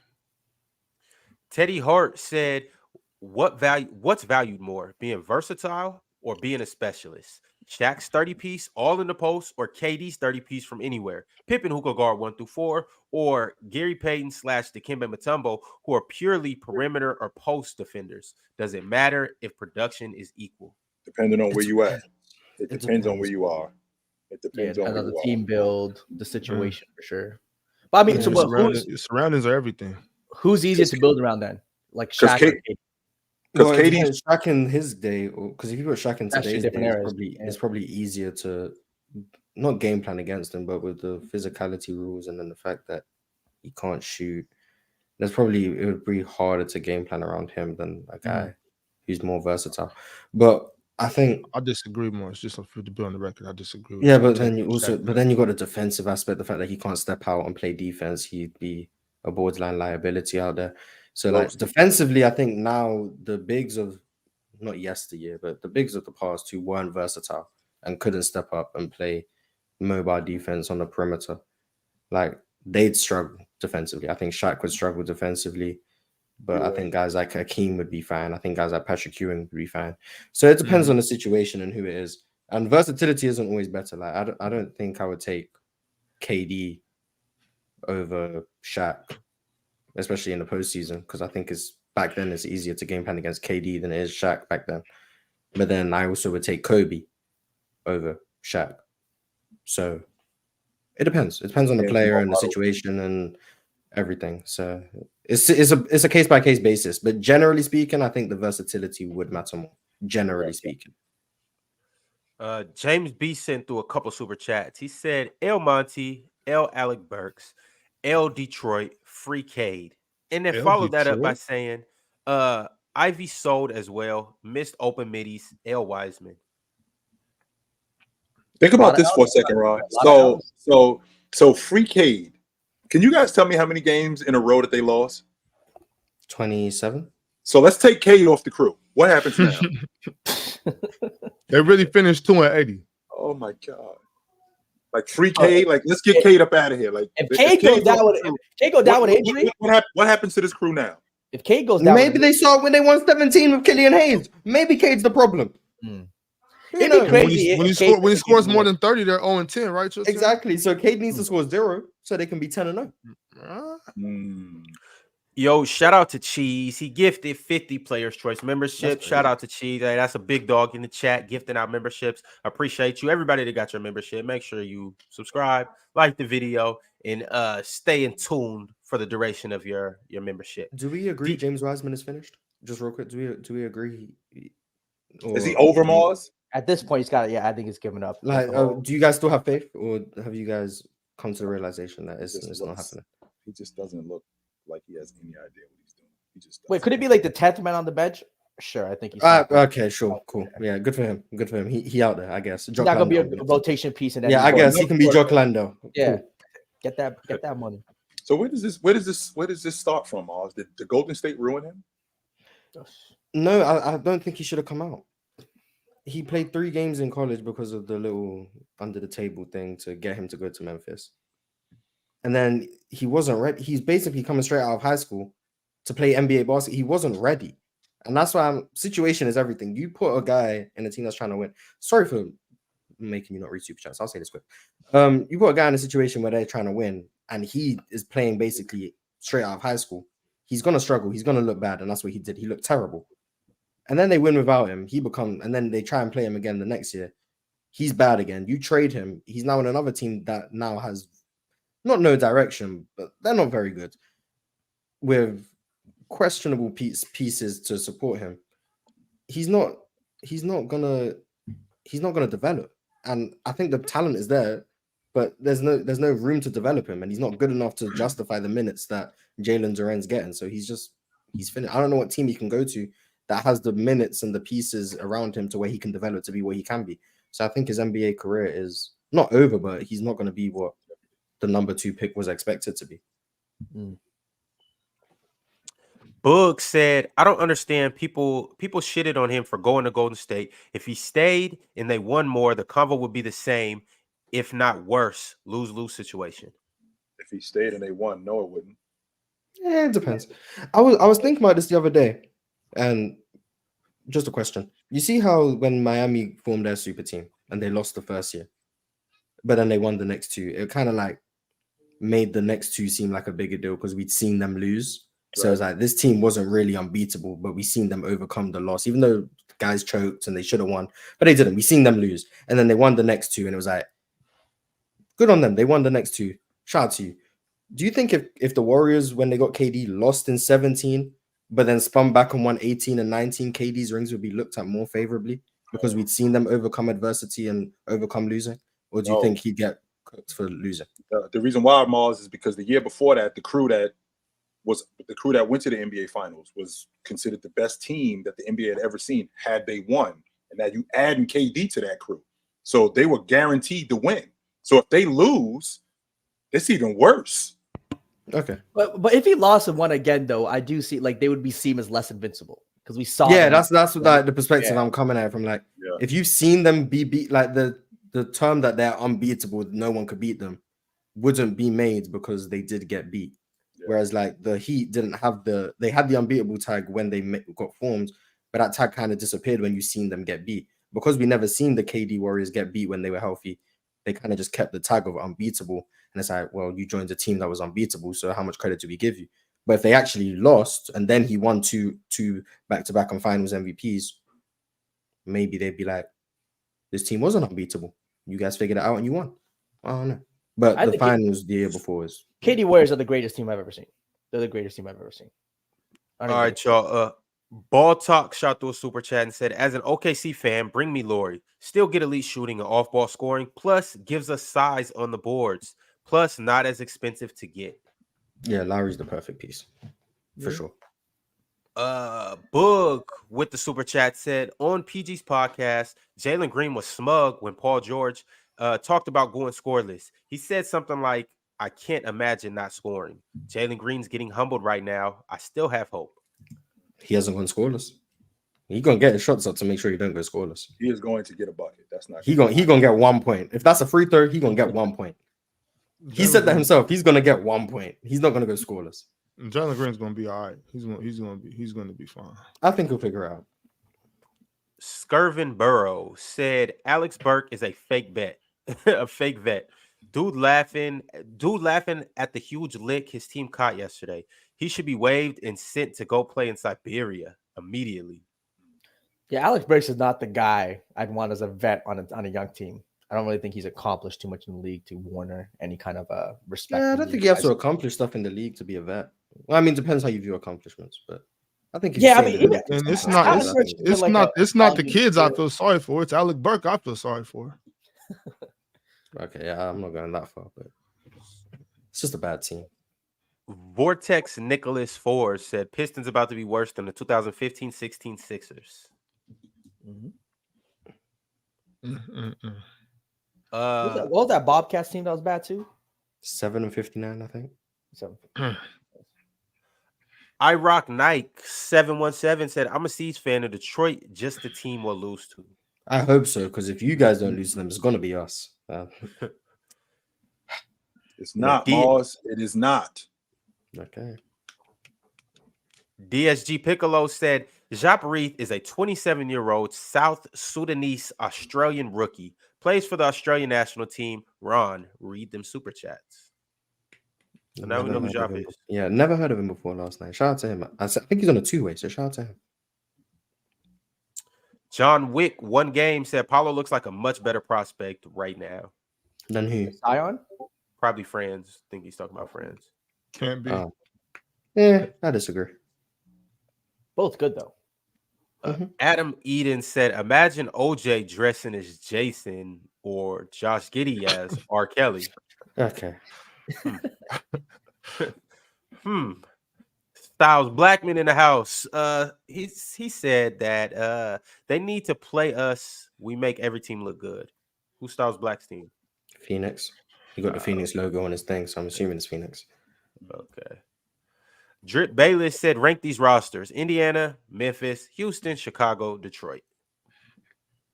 I think Memphis, Houston, Indiana, Chicago, Detroit. You have Memphis over Houston. Yeah. Well, as a roster, I know Ja Morant is good. If you look at that roster, Desmond Bain, Ja Morant, Jaren Jackson Jr. I mean, those three I get. Marcus Smart. Yeah, Marcus Smart. Does Houston have a better bench? I guess that starting five is better for. We got Tari Eason, the best bench player out of all of them, for sure. Other than that, but Tari Eason, yeah. No, you're right. Don't forget Steven Adams is just hurt. Steven Adams on the roster. If Steven Adams was healthy, this team is real dangerous. I'm Brandon Clark.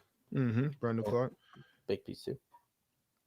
All right, fellas. It's been an amazing show. It's been a nice ride. We will be back tomorrow to talk about some team. Who knows? You'll see it in the thumbnail tomorrow.